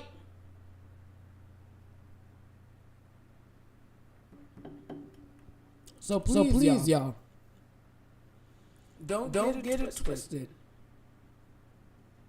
And think when they're building them up, no matter what they do wrong, they're still trying to keep them on the pillar. Something right. That motherfucker did it. Anytime you see they're trying to paint it on somebody and do everything to scare you from that person, that person is a hero. I've learned how this society works now. When you know, I said it, and it ignited my mind when he said everything that they put a scarecrow in front of. There's something good there. Anytime they put a scarecrow in front of it, there's something valuable there. There's no way Michael Jackson is going to be molesting fucking children and singing Man in the Mirror. Human nature.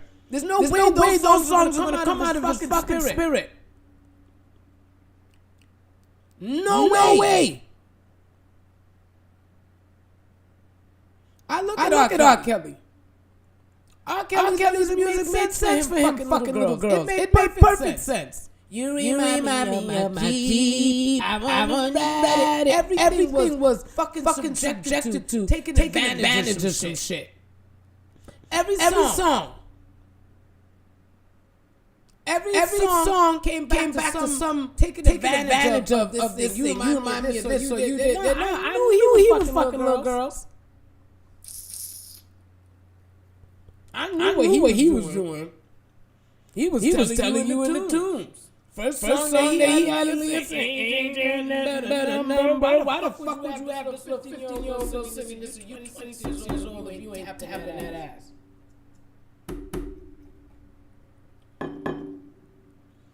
The people that they hold up in these pillars, they hold up in these glorification things. I know.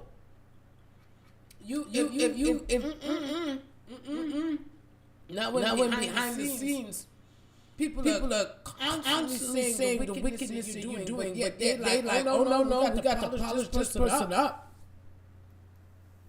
But then when you start telling truths like Kanye, all of a sudden he's bipolar and he needs medication and he's this, that, and his mama just dies on the table and all this shit. No. We have to understand and start to get awake. If they're scaring you from it, pay attention. If we're dealing with the world's mind, if they're trying to pull you away from it, there's something good there. If they're pushing you to it, don't you know they keep telling you to drink milk? They say having commercials for milk, but they know that it's doing damage to your body. They already have the scientific proof that it is doing more damage than it is benefiting, because you're not a baby fucking cow. So why are you drinking somebody else? Why are you drinking a baby cow's milk when you're not a baby cow? But they're still pumping milk to you, knowing there's no benefit to you. It's actually making your bones brittle. It's actually eating away at your body. It's actually fucking everybody's lactose intolerant. Everybody. And once you're dealing with lactose, you're dealing with sugar. Cow's milk is only baby fattening juice. That's all it is. It's baby fattening juice. That's it. So whatever they're pushing you to, be careful. And whatever they're telling you, stay away from that. Run, get away from that. This is the worst thing that ever happened to you. Pay attention. Anything they're trying to scare you from, there's usually something good there for you.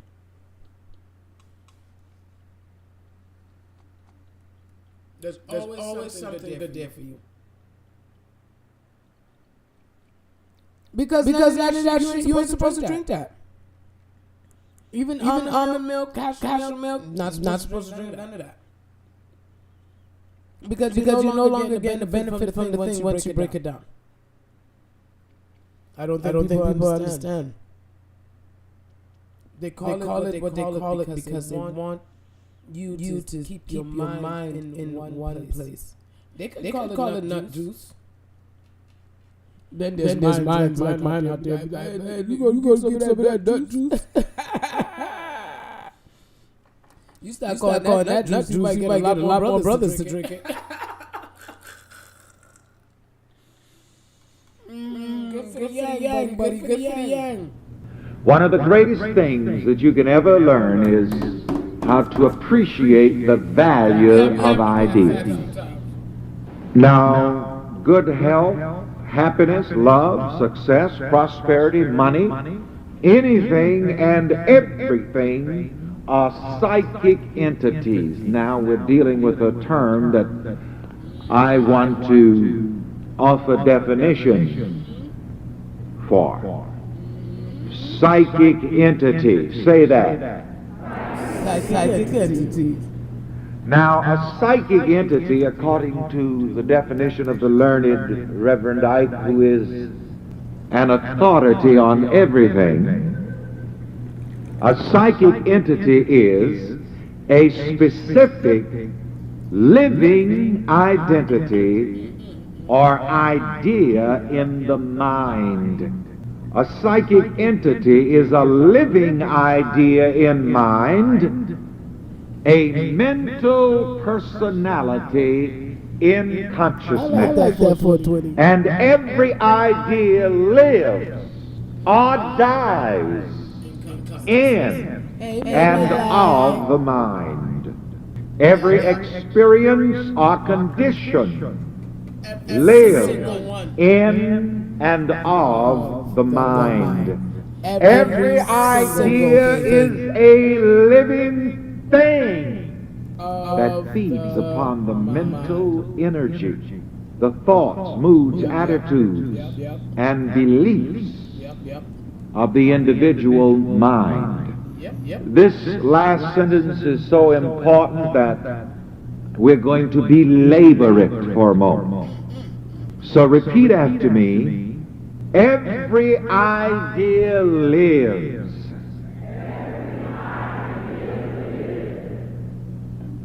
Every idea lives or dies in and of the mind. Every idea lives or dies in and of the mind. Right here. Every experience or condition lives in and of the mind. Every experience or condition lives in and of the mind. Every idea is a living thing. Every idea is a living thing. Now that's interesting. Every idea is a living thing. But more than that, every idea is a living thing that feeds upon my mental energy. Together? Every idea is a living thing that feeds upon my mental energy. Understand that. The individual mind is a dwelling place and a feeding place and eating place for ideas. It's the cafeteria of ideas, honey. That's so good, I'll see if I can remember to repeat that again. The individual mind is a place of residence, an eating place, eating place, a feeding place feeding place for ideas. ideas. Ladies and gentlemen, there are always ideas feeding upon your mental energy. Always. Kind of spooky. So let's throw a question in here. What kind of ideas are feeding upon my mental energy? Together? What ideas of feeding upon my mental energy? I'm reminded now of the kingdom of heaven You parable, want to ask yourself that question. which we studied some of a few weeks ago, where Jesus kept telling what the mind is like by beginning the kingdom of heaven parables with the statement, the kingdom of heaven is like unto. And so in this instance, we may say that the kingdom of heaven, or the individual mind, is like unto a feeding place, an eating place. Why? Because there are always ideas feeding upon the energy of your mind. Always. The mastery of life consists in Always. determining and controlling the kind of ideas that feed upon your mental energy. You know what? This is what makes Thank you, baby. a master. Rich rising to you. And this is applicable to what the Master Jesus said when he said, "You shall know the truth, and the truth will make you free." When you know that your mind is a feeding place, an eating place, a place of residence for ideas, and you know how to nourish right ideas and how to starve out negative ideas, then you become a master. So any thought, mood, attitude, or idea that presents itself at the table of your mind to be fed, if it is not good, don't feed it. You may simply say, "You won't eat here." So let me hear you do your finger like a fan, like this. And say, "You won't eat here." The kingdom of heaven, the mind in the individual, is like an eating place, a feeding place. And there are always ideas feeding upon the energies of your mind. And may I say to you that many times this is why a lot of people feel physically weak and depleted when there's no physical reason. Because they have been giving the energies of their mind to negative ideas.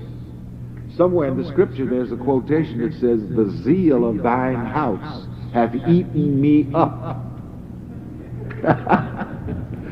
And one can be spiritually, mentally, and physically eaten up by negative ideas. Because whatever feeds, whatever you feed, or whatever feeds upon the energy of your mind will grow. This is why Your people have mind these is negative soil. hallucinations. Yep. Your mind The is people fertile soil. Everything is going to grow in it. which is fed upon the mental energy of the drunk, until it confronts him the next morning when he opens his physical eyes. Whatever you feed, or whatever you let feed upon the energy of your mind, will grow. Because ideas in the mind are living things, psychic entities, living entities. Feed the idea of good health, and that idea will be nourished and it will prosper. Feed the idea of happiness with the energy of your thought, with the energy of your mind, and that idea will grow and prosper. Feed the idea of love with the energy of your mind, and that idea will grow and prosper. Feed the ideas of success, prosperity, and money, and those ideas will be nourished. They will grow. They will expand in your experience.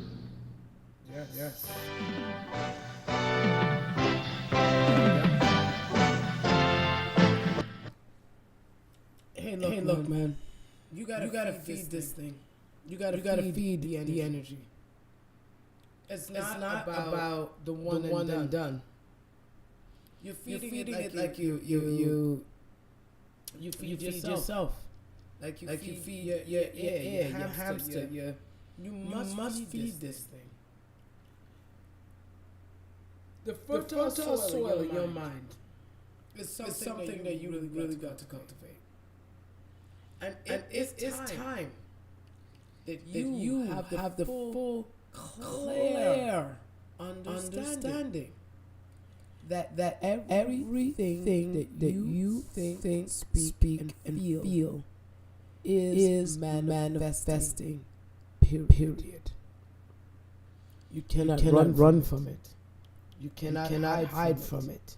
It is happening. And all you have to do is take control of what you are allowing that energy to feed. If you find that you have negatives going on right now, stop. And stop feeding them. What do you really want? That's the key. What do you really want? When you can get yourself in tune with that energy fully, your alignment will align itself with ease. With ease. I'd like to mention again a particular belief of mine that I have concerning the way the mind works. I believe that on the subconscious level, when a thought, when a belief registers with the subconscious, I believe that it registers as feeling. We verbalize words. We speak them verbally. We say, I am rich. That's what? Verbal. We visualize, imagine, and see ourselves as being what? Rich. That's visional. But now at the deepest of levels comes the feeling nature, the emotional level. And the subconscious receives impressions ultimately as what? Feeling. That's why I use the title for one of my series, Feeling Gets the Blessing. This is very important. So I want you to remember what the ultimate purpose of your praying, your affirming, your visualizing, and your verbalizing is. Induce a certain feeling. And you have not successfully affirmed or visualized or verbalized until what you are verbalizing, visualizing, and affirming or praying gets down to the level of the deepest feeling nature. Isaac the blind father, as the subconscious was styled in this case. You know, the Bible never says but one thing, but it says that one thing in so many different ways. You see, the theologians just don't understand that. They're still on this Esau and Jacob thing where it was a dirty deal between brothers. That is not what it's trying to show us. It's the subconscious at this particular point being styled as a blind father, and he depended upon healing, to identify his son. Come close, my son, that I may heal you. This tells us a number of things. One is that whenever we pray, we must call the good that we're praying for, the good that we desire, we must call it close to us that we may feel it. In other words, the Father is blind as to who it is. The Father does not care if you feel right. The Father does not care whether it's the right boy or the wrong boy. If he feels right. You see, there are laws in the universe that are above the laws of matter and above the laws of what is even called human justice. In this case, the law may be said to be just as you feel. The theologians and the sociologists will tell us that it was a dirty thing for Jacob to take Esau's blessing. That's not what the mystic writer is dealing with at all. He is dealing with feelings. And he's making this ridiculous analogy to simply show you how the law of feeling supersedes every other law. The law of feeling is above every other law. At the very bottom line, it's come close, my son, that I may feel you.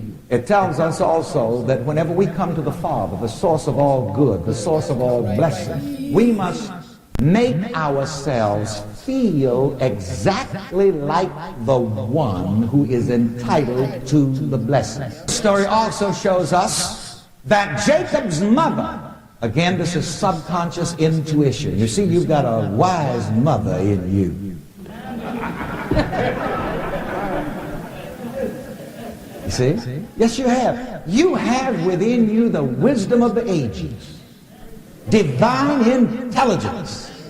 Jacob's mother was Rebekah, and it is said that she favored the younger boy. And so while the older boy was out hunting the venison, she began to give him the secret. And she said, son, your brother's clothes are in my house. Now what is that trying to tell you? That you have within you what you need to make yourself feel like you ought to feel, to get the blessing that you want. So subconscious intuition said to him, put on your brother's clothes. Your brother's hairy. So take some kid skin and wrap around your arms so that you'll feel right to the Father. You'll feel like the one that's entitled to the blessing. I hope I can make you see this. The Father's blind. He does not judge. The Bible says the Lord does not see as a man sees. So Jacob dressed himself in his brother's clothing, in the feeling nature of the one who was entitled to the blessing. This is what you've got to do. You've got to dress yourself in the feeling nature of the one who deserves the blessing that you desire. That's why you have to get rid of all this undeservedness. That's why I told you last week, and some of you, if you didn't get rid of it yet, go back to that Lord's Prayer tape and go back to the tape and the lesson about forgiveness. And you forgive yourself until you feel like you are forgiven and you deserve all of God's goodness. He dressed himself in the feeling nature of the one who was entitled. You see, that's what you've got to feel. You must feel, I am entitled to the blessing. Let me hear you say it. Again. Again. You have got to dress in that raiment. I'm entitled to it. I'm worthy. I'm the son who deserves it. And he went into the Father. The Father had a rather short conversation with him. Are you my very son Esau? And he said, I am. Wow, what a mystic secret. What does that mean? You see, this tells you that the Father, the source of all good, the source of all blessing, is continually asking you one question. Who are you? Who are you? And that's the time it is said, let the weak say, I'm strong. Because you're talking to the Father. And you see, the Father makes you whatever you say you are. The Father confirms you with the identity of whoever you say you are. Who are you? And the game the mystic writer is trying to show us, you see, the theologian said he lied. No, he didn't. That is not what he's trying to show you. He's trying to show you the power of I am. Whatever I say I am, I'll become. I am. That I am. Are you my very son? He could have said, no, Daddy. I'm just kidding.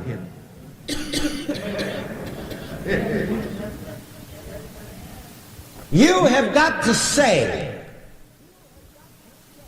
verbally, that's right, visionally, entitled to the bliss. Emotionally, on the deepest feeling level, you have got to say that you are the one that you wish to be. Yep, I am.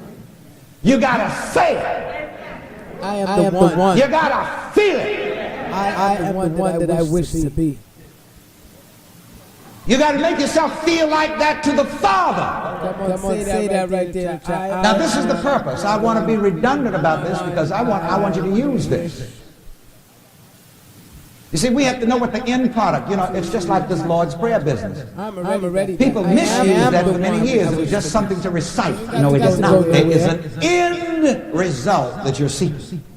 And that end result is what? To make yourself feel right to the Father. To make yourself feel that you are the one who is entitled to the good that you deserve. That's right.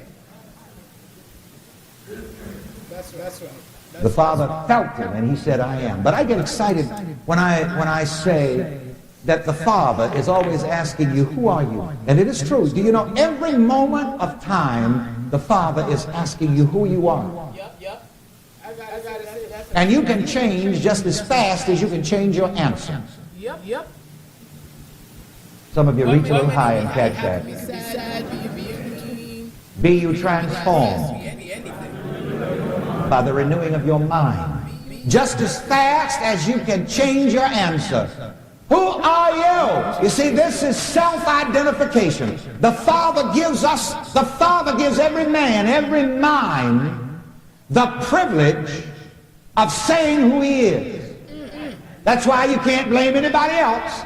That's why this is just us. Just as you say. So, by means of visualization, which is a very strong and a very powerful power that you have, you can compel things to be right. You can compel things to be as you will. You can be, as the song says, they all shall sweetly obey my imagination. Visualization is powerful because the feeling nature usually follows visualization. Affirmation usually induces the feeling. Visualization usually induces the feeling of whatever you visualize. The interesting thing I also find about this science is that, people are using it whether they realize it or not. You're using it all the time. It works, whether you work with it or not. Well, you do work with it, but you can't help working with it. The difference is science, on knowing it. Be conscious of it. That's why Jesus said, you shall know the truth, and the truth will make you free. When you know this, then you are free to work with it in a different way. When you know this, then you are free to say who you are. Yes. And the Father will confirm you in that identity. The Father confirmed exoterically the wrong boy in the identity and gave the wrong boy the blessing. But he couldn't change it. What is that trying to show you? I think the theologians call that the immutability of God, meaning the changeless nature of God. What God did, God can't change. See, feeling gets the blessing, and that cannot be changed. Amen. What did I say? Feeling gets the blessing, that cannot be changed. That right there is Here's the thing, man. You're doing it anyway, man. You're working with it. You're flowing in it. You're doing it anyway. Every thought is manifesting anyway. All the energy from you is coming into being anyway. You might as well start focusing on what you actually want to come into being. You said justice, power, truth, balance. It's about karma, accountability, and things being right. And the only place you can make that right is in you. You can't make it right with the outside world until you make it right with you. Until you release that stuff off of you. Until you can allow yourself to realign beautifully with that energy. Then it becomes something that is hurting you. It becomes something that you feel is violating you. That same power, that same truth, that same balance could be something that makes you feel so off. And yet you have the power. You have the full connected power to be able to shift it, turn it, change it, take control of it. You have the power to do everything in your life. Everything. What are you putting out there about yourself right now that's either leading you to the best place or keeping you stuck on the shelf or taking you to hell? Which one do you want to move forward with and then move with that? And move with it. Your life is unfolding in the most wonderful ways, especially if you're in here. And I'm so grateful for 20 that you came in here. And I'm so grateful that you continue to show up for yourself. Because you're showing up for yourself every day that you come in here. This is how you're able to release any addictions. Because the addictions didn't just come in the external things. They came in the overthinking, the addiction of overthinking, the addiction of confusion. We find ourselves in so many different places. We find ourselves in so many different levels of things. And I'm so grateful that you pick back up your faith and understand the power of who you are. Now you say, what if you get an irritation, frustration, or anger popping up?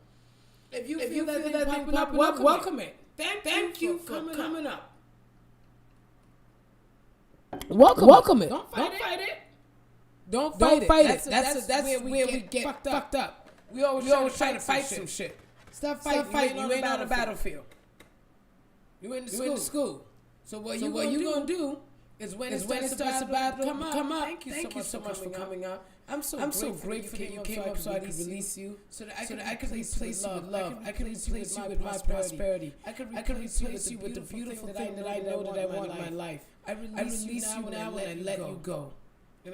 Thank you that I can consciously let you go. That I can consciously evolve into my spirit the way I want to. And it don't matter where it is coming from. Wherever it came from, it is still a part of you. Wherever it came from, it's coming up. When people talk about, oh, he triggered me. No. He did not trigger you. You already had that thing loaded, and you were already in trigger mode. Otherwise, that would not have affected you. So it's not that they're doing it. Is that when it comes up? Thank you so much for coming up. It's like inhale and exhale. I inhale love, calm, prosperity. I release this negative feeling. I no longer need you. I release the lack, the unservingness of you. And then you can start to realize how long you've been holding that thing and be like, oh, damn. And for the last 10 years, or for the last 5 years, or for the last 20 years, for the last 2 years, for the last 6 months, I've been holding you. I release you. I release you. I should not have been holding you. You weren't meant to be held.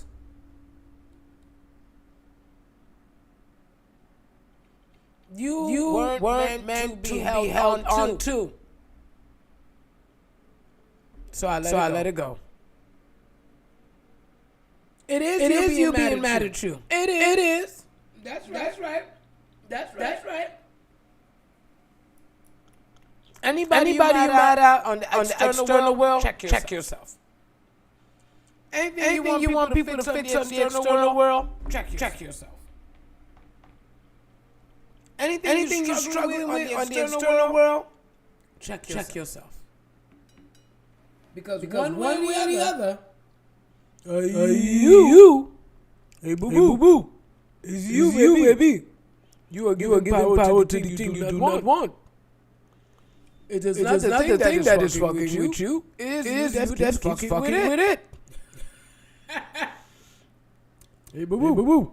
It's literally you fucking with this thing. You keep going and digging it up. You keep going and saying, come here. Like you was sitting, you was settling, you was chilling. No, let me come fuck with you real fast. Remember your heart ain't never attacked you, but fucking if you ain't be attacking your heart.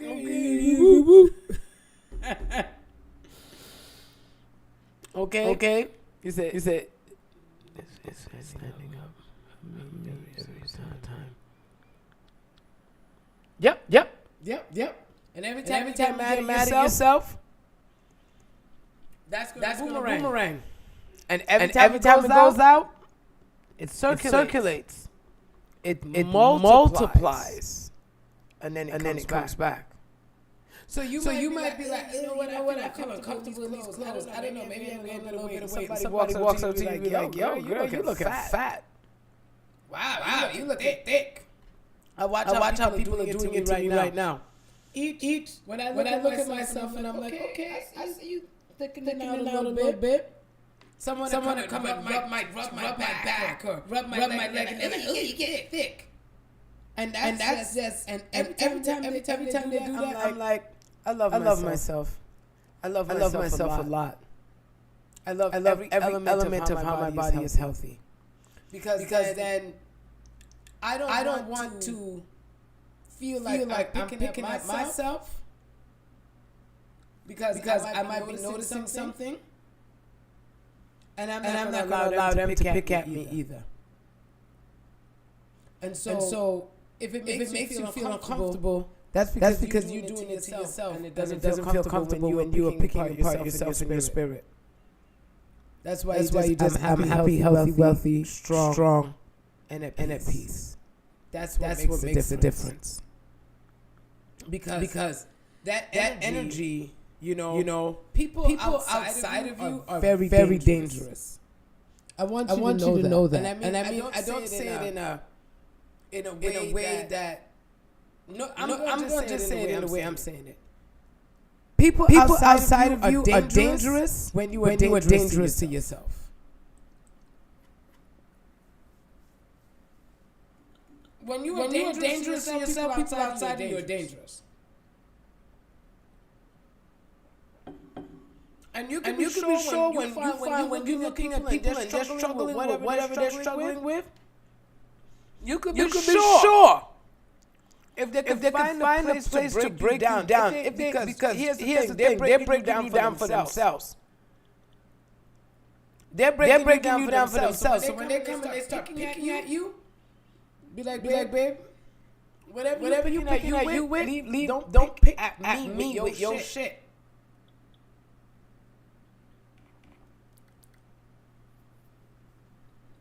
It's all cycles, eh? It's all cycles. Now be damned. I'm out the cycle. I'm no longer doing this shit no more.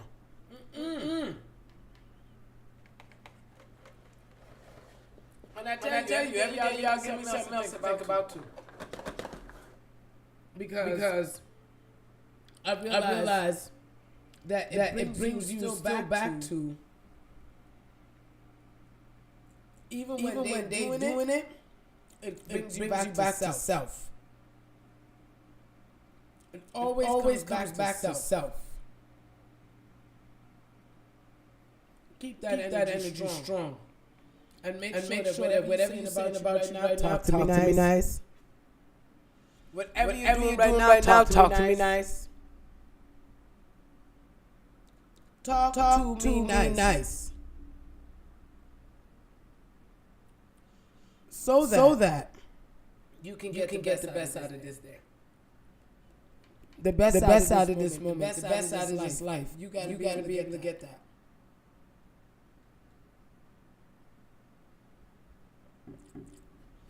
And you can't do it if you're not going to take control over your mind. Nothing's going to flow. Your money, nothing. If you don't get control of this thing, and whatever armor that you have put on it, that you take it off. So Esther, hope you're ready for the musical melodies of the day. About five minutes. I say about 10 minutes we'll do that.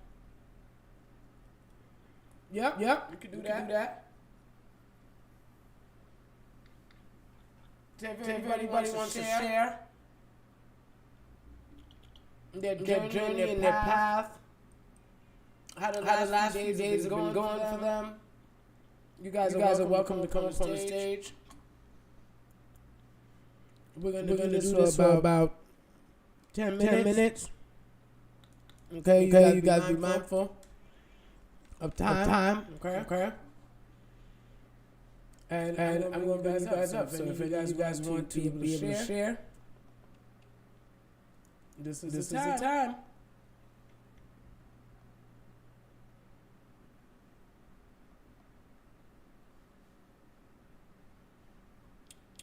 Oh. As soon as you try to come up and kicks you out, I notice.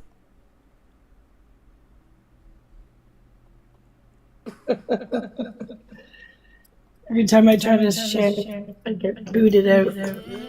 Right out. Hi, good morning. So something I didn't share before is, before I came into this room, Goose Chat, I was struggling with addiction. And your message is so clear to me today, because this is where I'm supposed to be to get myself where I need to be.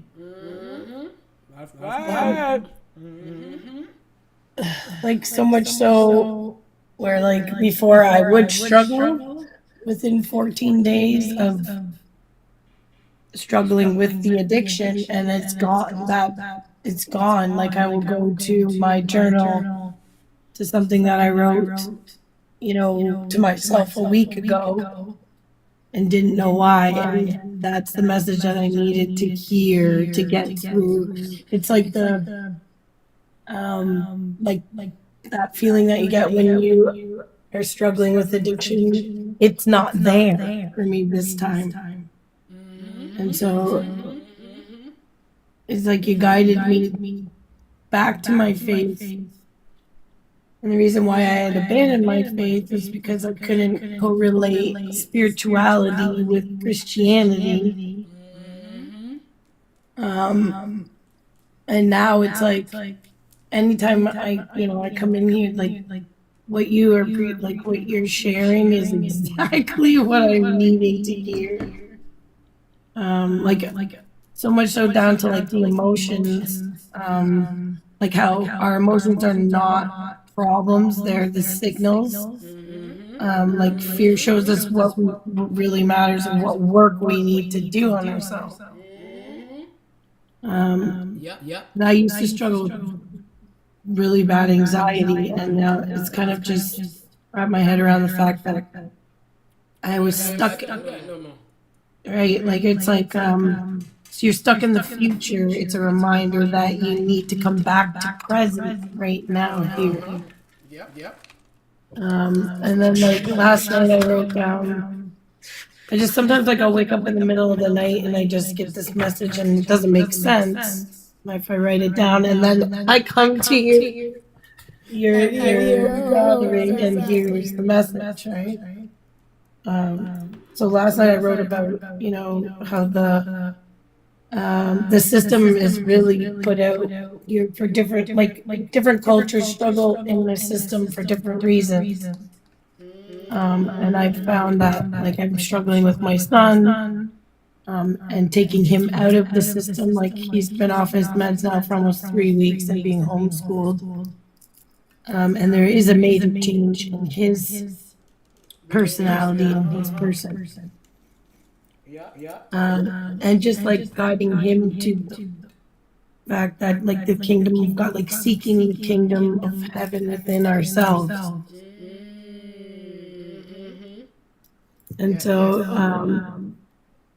but just like last night I wrote, you know, there's the system put here to confuse us, and you had mentioned about, you know, the news and media and what, you know, people see is really a lie and like trying to trick us into believing the narrative and what they want us to. And so this just came to me and I did a little bit of research in it. I found that the matrix is something within or something from which something else originates, right? And so in all of life and how we live, how things happen, it's all mathematics and it's all science when you boil it down to it. And so what I wrote is there's no certainty where there's no certainty that cannot apply mathematical science. And it even boils down to the fact of the seeking the kingdom of heaven within yourself. It's everything. And absolutely, and it's like right down to how they, you know, the King James Bible is the New Testament, and when that was rewritten, it was literally when they were switching people over from other languages to learn English, and that was a form of power for all of us to have power over all of us. And like right down to the fact where like King James is one of King James's sons, alias is William Shakespeare. And William Shakespeare is known for his plays, and at the time is when King James rewrote the New Testament, which was in English, which then shifted everybody's belief system into following English and the Christian part of the Bible, which is the system that's confusing everybody. And so it's just like modern day media, you know, William Shakespeare's plays were like the media today. And the theater was the media and the message was in English. Right? So, I don't know, just anytime that I start to struggle with something, I write down whenever I come in here, like the things that hit. And that's where the answers are all the time. I love that. I love that. And it always brings you back to you, which is so powerful. Absolutely.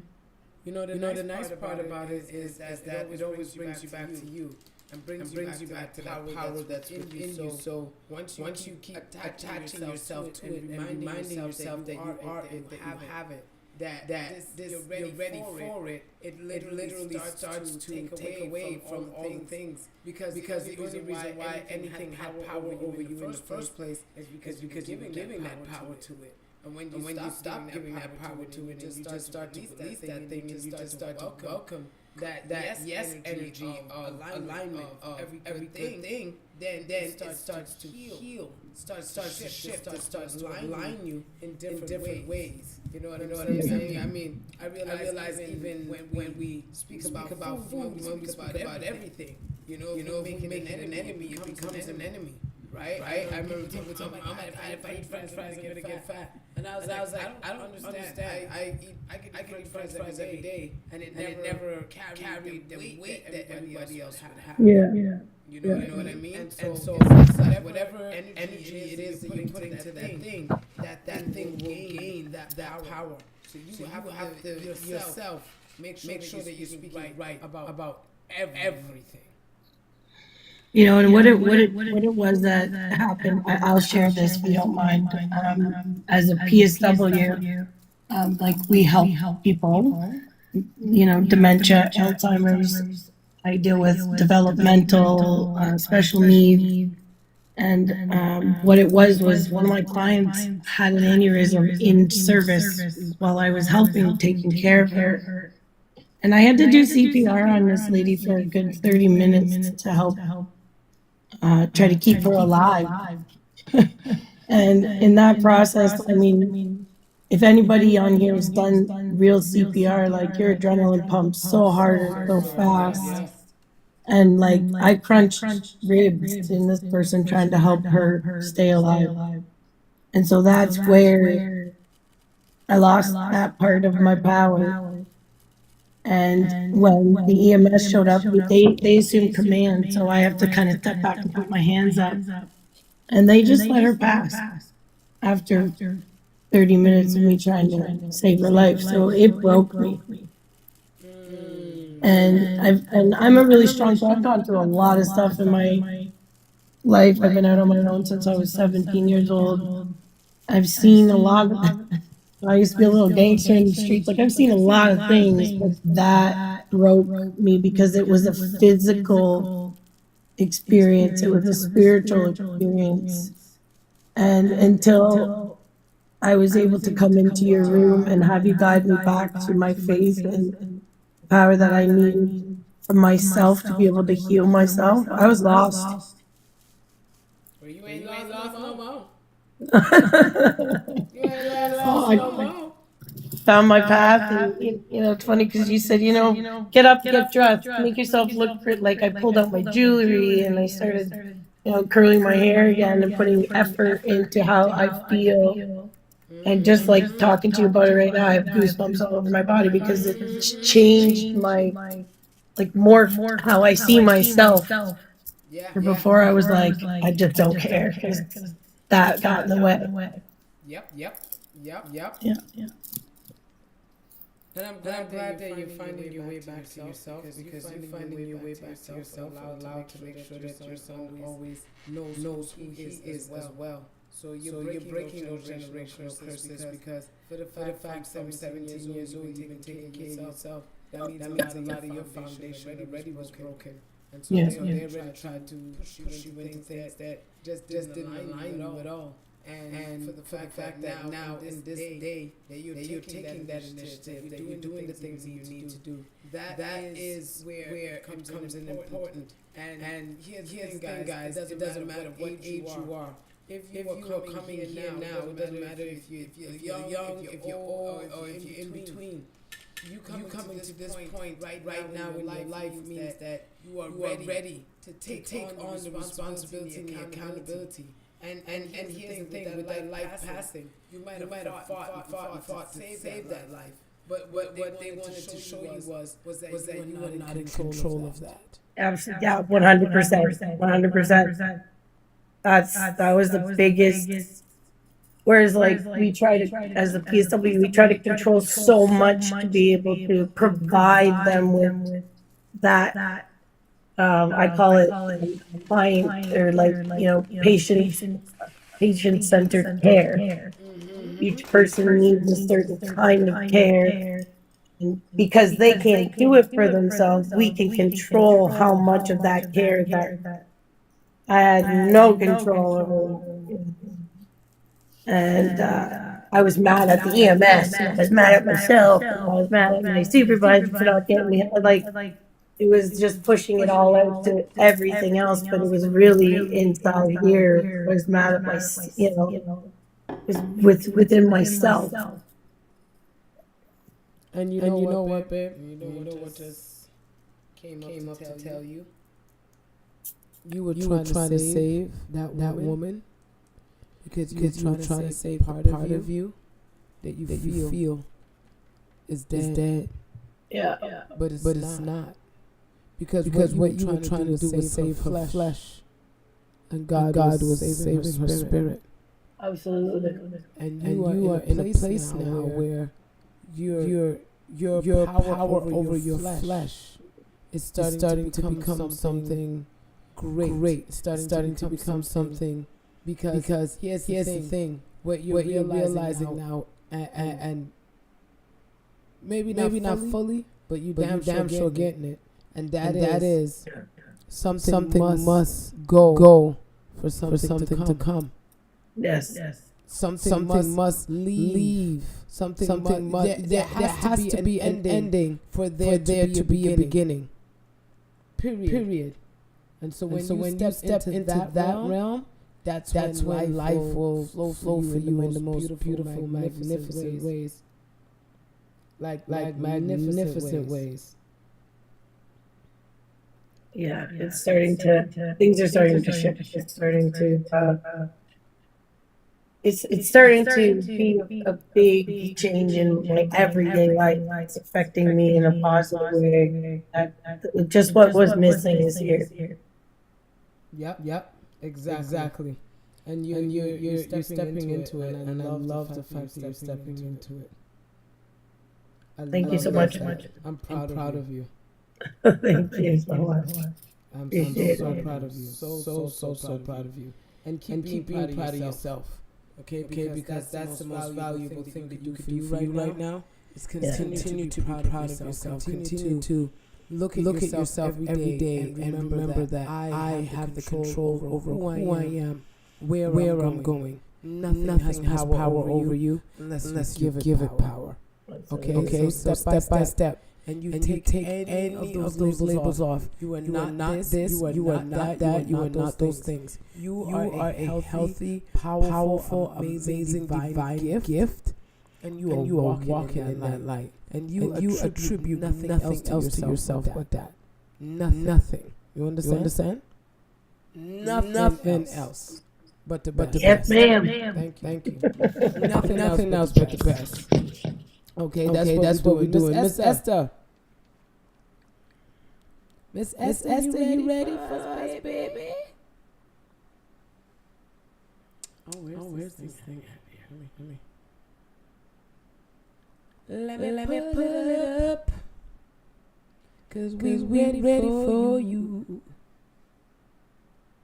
Miss Esther. I don't see her. Miss Esther, you're not in here. I don't see her in here. Hold on. Let me refresh. No, I don't see her in the room right now. All right. So I'm gonna give it a minute or so. And see if she pops back in. And if not, that's all right. I just want to thank you guys. Oh, look at that. Look at that. Someone just popped right in there. I see you, ma'am.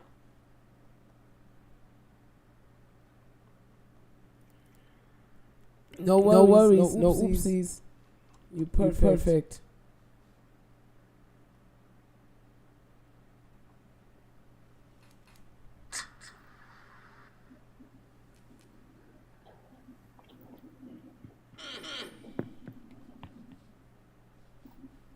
Oh.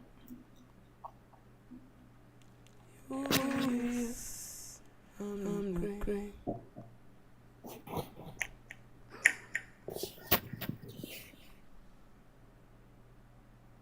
Okay, you said the connection's a little bit off.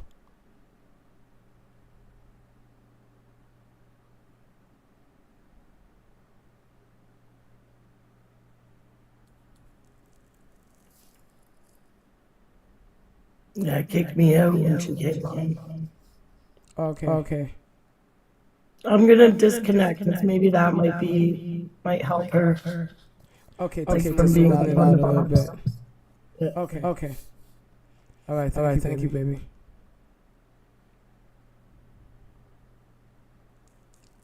Miss Esther, how's it going? Is that better?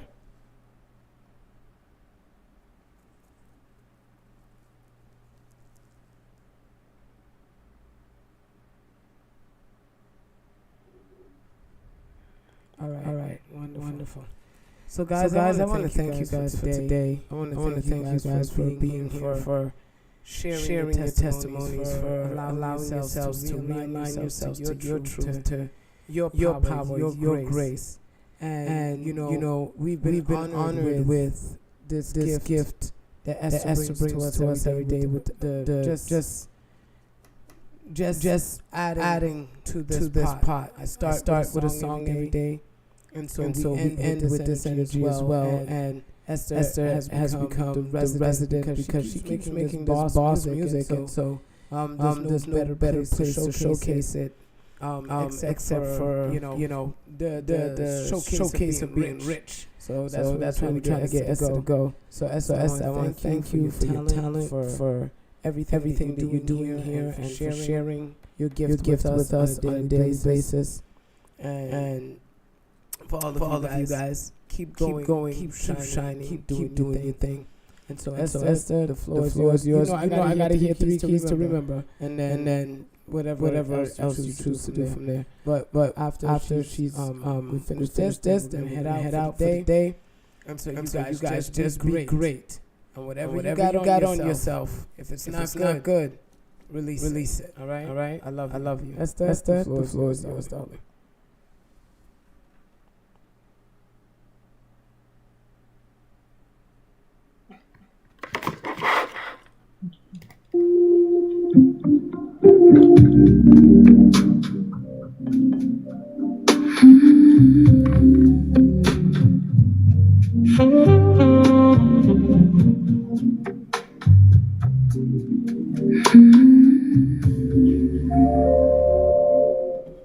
Face so close, I can hear you thinking. Every quiet fear, every hidden wish. Your hand slow, tracing on my wrist, like you're reading pages you already know. We become one breathing, same tide, one ocean. You touch my mind so easy, turn thought into motion. Pure connection, skin and spirit. Every layer open wide, we become one, feeling on the inside, on the inside. Wow.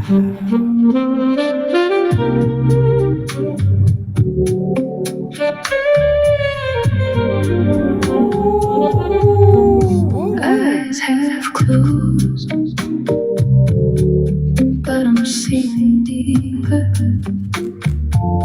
Childhood rooms, old hurt, old hope.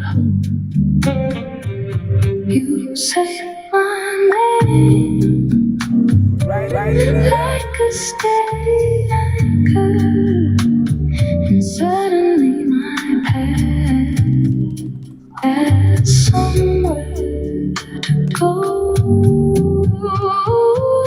We become one breathing, same tide, ocean. You touch my mind so easy, turn thought into emotion.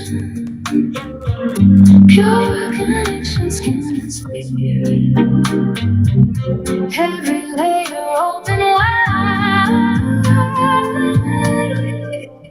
one feeling on the inside. Ask me anything, I can tell how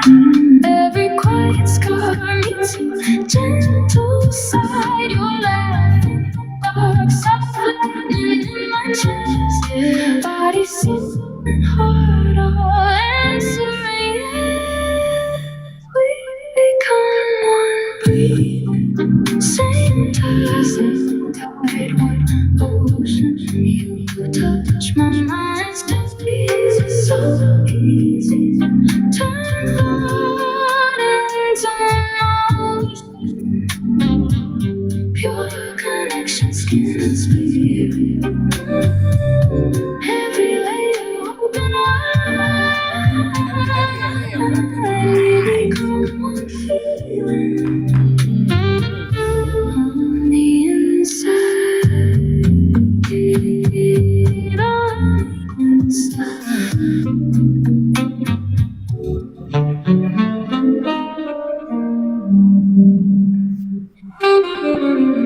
Wow.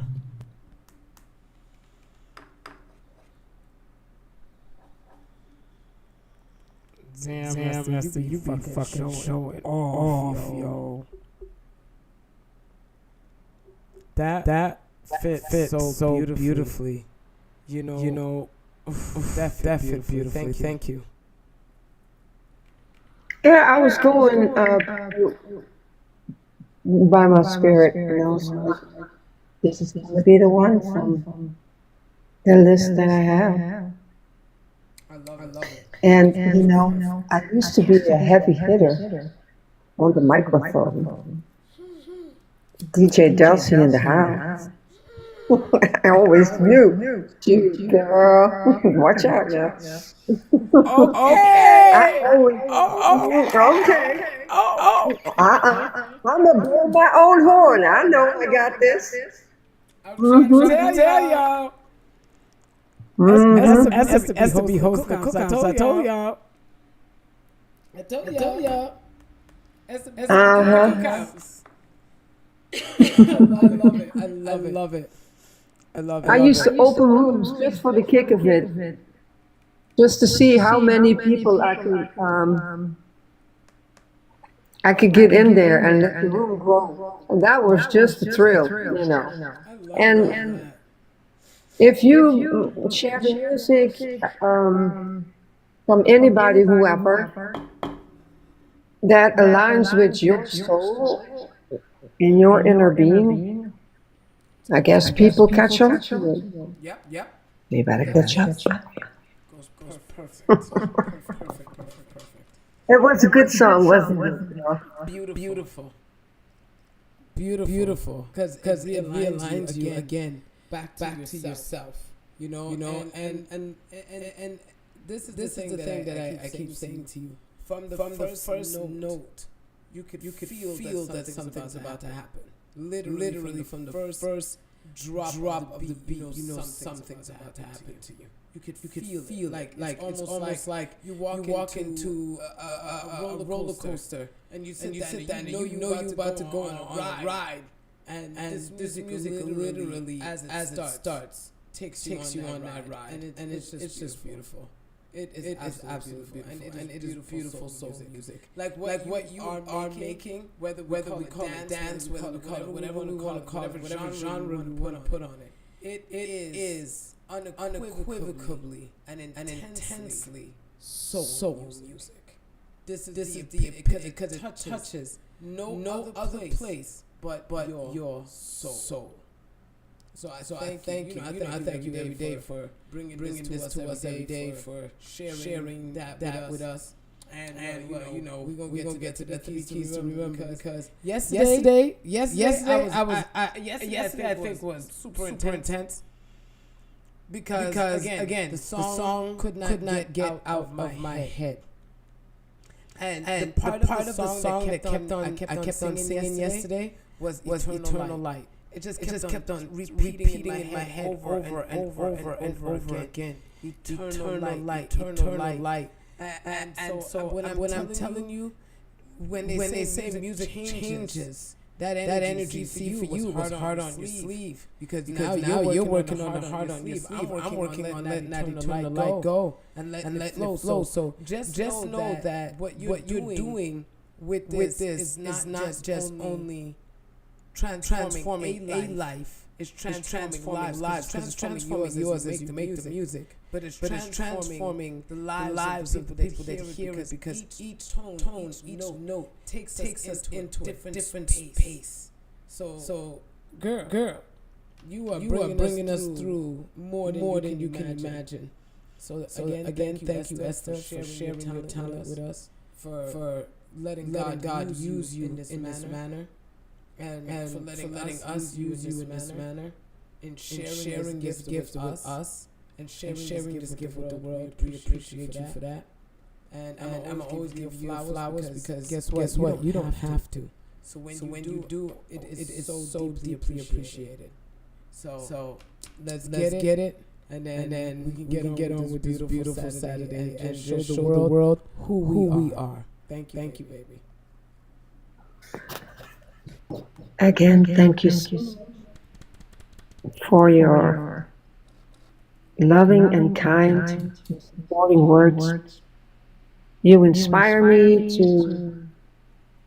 You kind of like, you might know this about yourself, but you kind of kick me in my butt, but in the nicest way. Yes, that's me. You know, that's what I'm getting. And it just came to me. I don't know when today. I have to keep going with all this. She's not going to let it loose. She's not going to let me not do it. You're not, right? Nope. I'm not. You see when I don't see, I'll be like, Esther, where you at? Where you at, Esther? Okay, come on in, Esther. No, I'm not letting you sleep on something that I know the world needs. I refuse because I fucking need it so badly. I will not let you sleep on this. You are way too talented to just keep this. I'm tired of seeing super talented people and they're not getting out where they need to go. So guess what? If we gotta get you out one day at a time, and we get you out, we get you out there because you deserve to be out there. What you're doing is magnificent.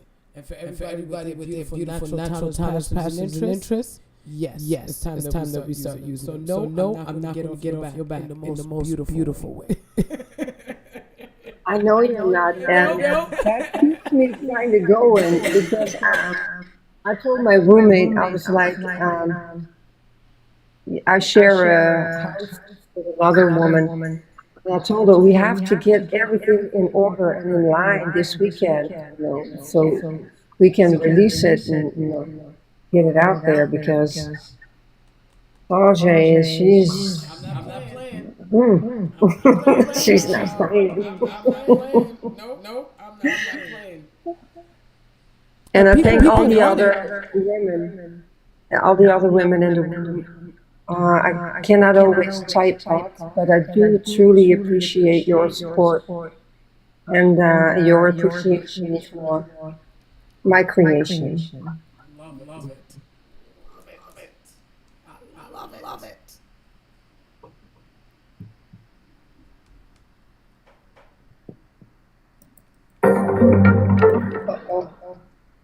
Uh-oh. Always do that, I don't know. Maybe my spirit wants to message you then. She's thirsty.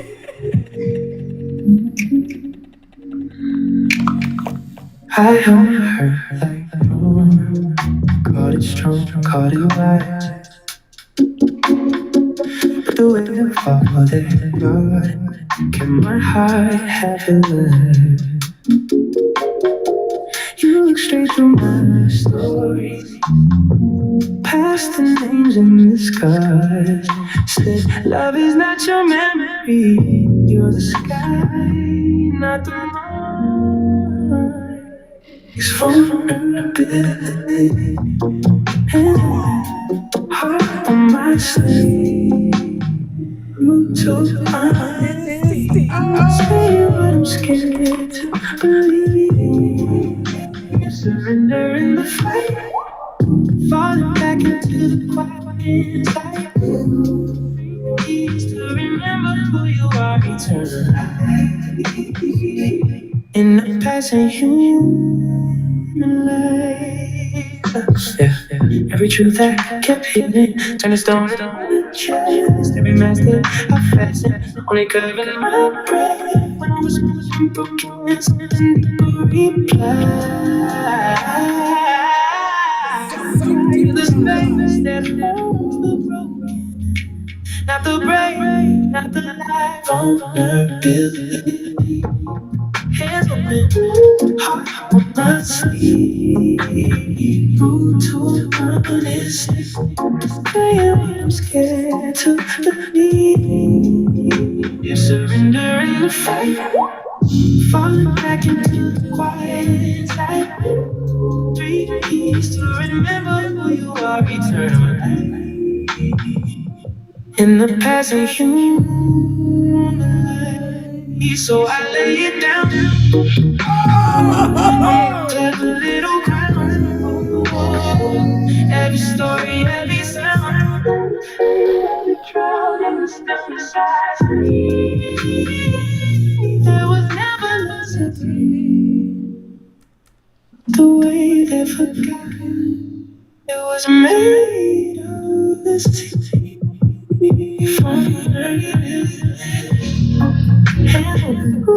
Heart on my sleeve. Saying what I'm scared to believe. Surrendering the fight. Falling back into the quiet.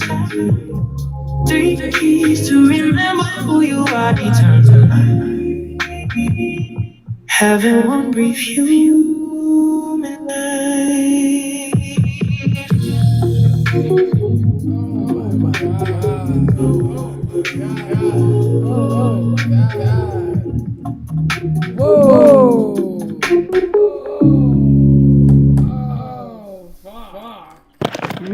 That's a wrap. Woo-hoo.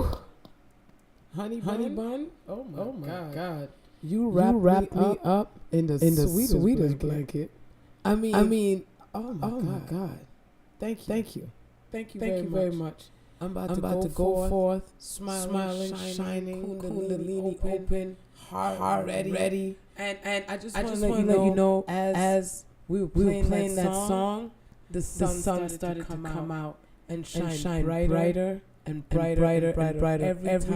Every time I said eternal light, the sun shone even brighter to the point where I could turn off all the light in the room right now, and it still feels like I got a strobe light on me. So thank you. Not only did you change the vibration, but you changed the weather too. We are some powerful people. I want y'all to know that we are clouded with a chance of meatballs too. We gotta get that together.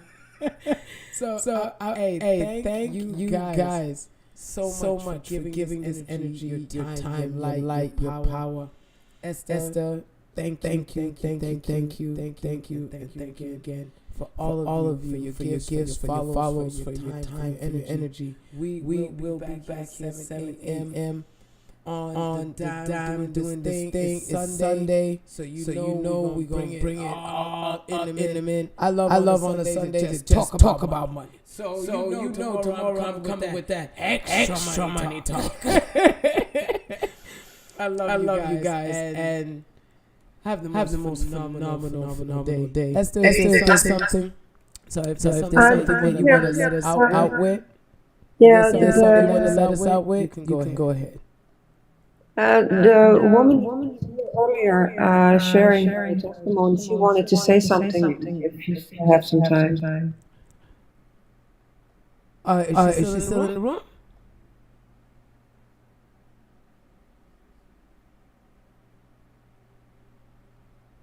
Who was it, Esther?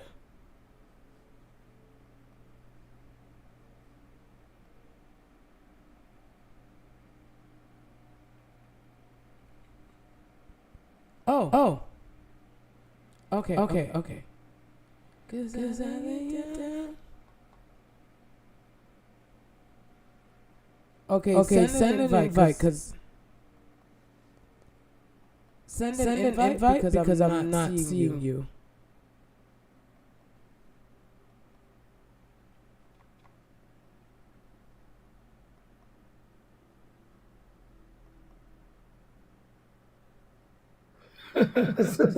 Sorry. I know everybody's probably ready. Excuse me, ready to go. I just picked up. I have like native medicine oracle cards, and I picked up my deck to kind of clean up my space. And the nourish card fell out, and I just can I read what it says? Because I think this is a message for Esther. It says a time of nourishment, growth, and blossoming. You are shining in your glory.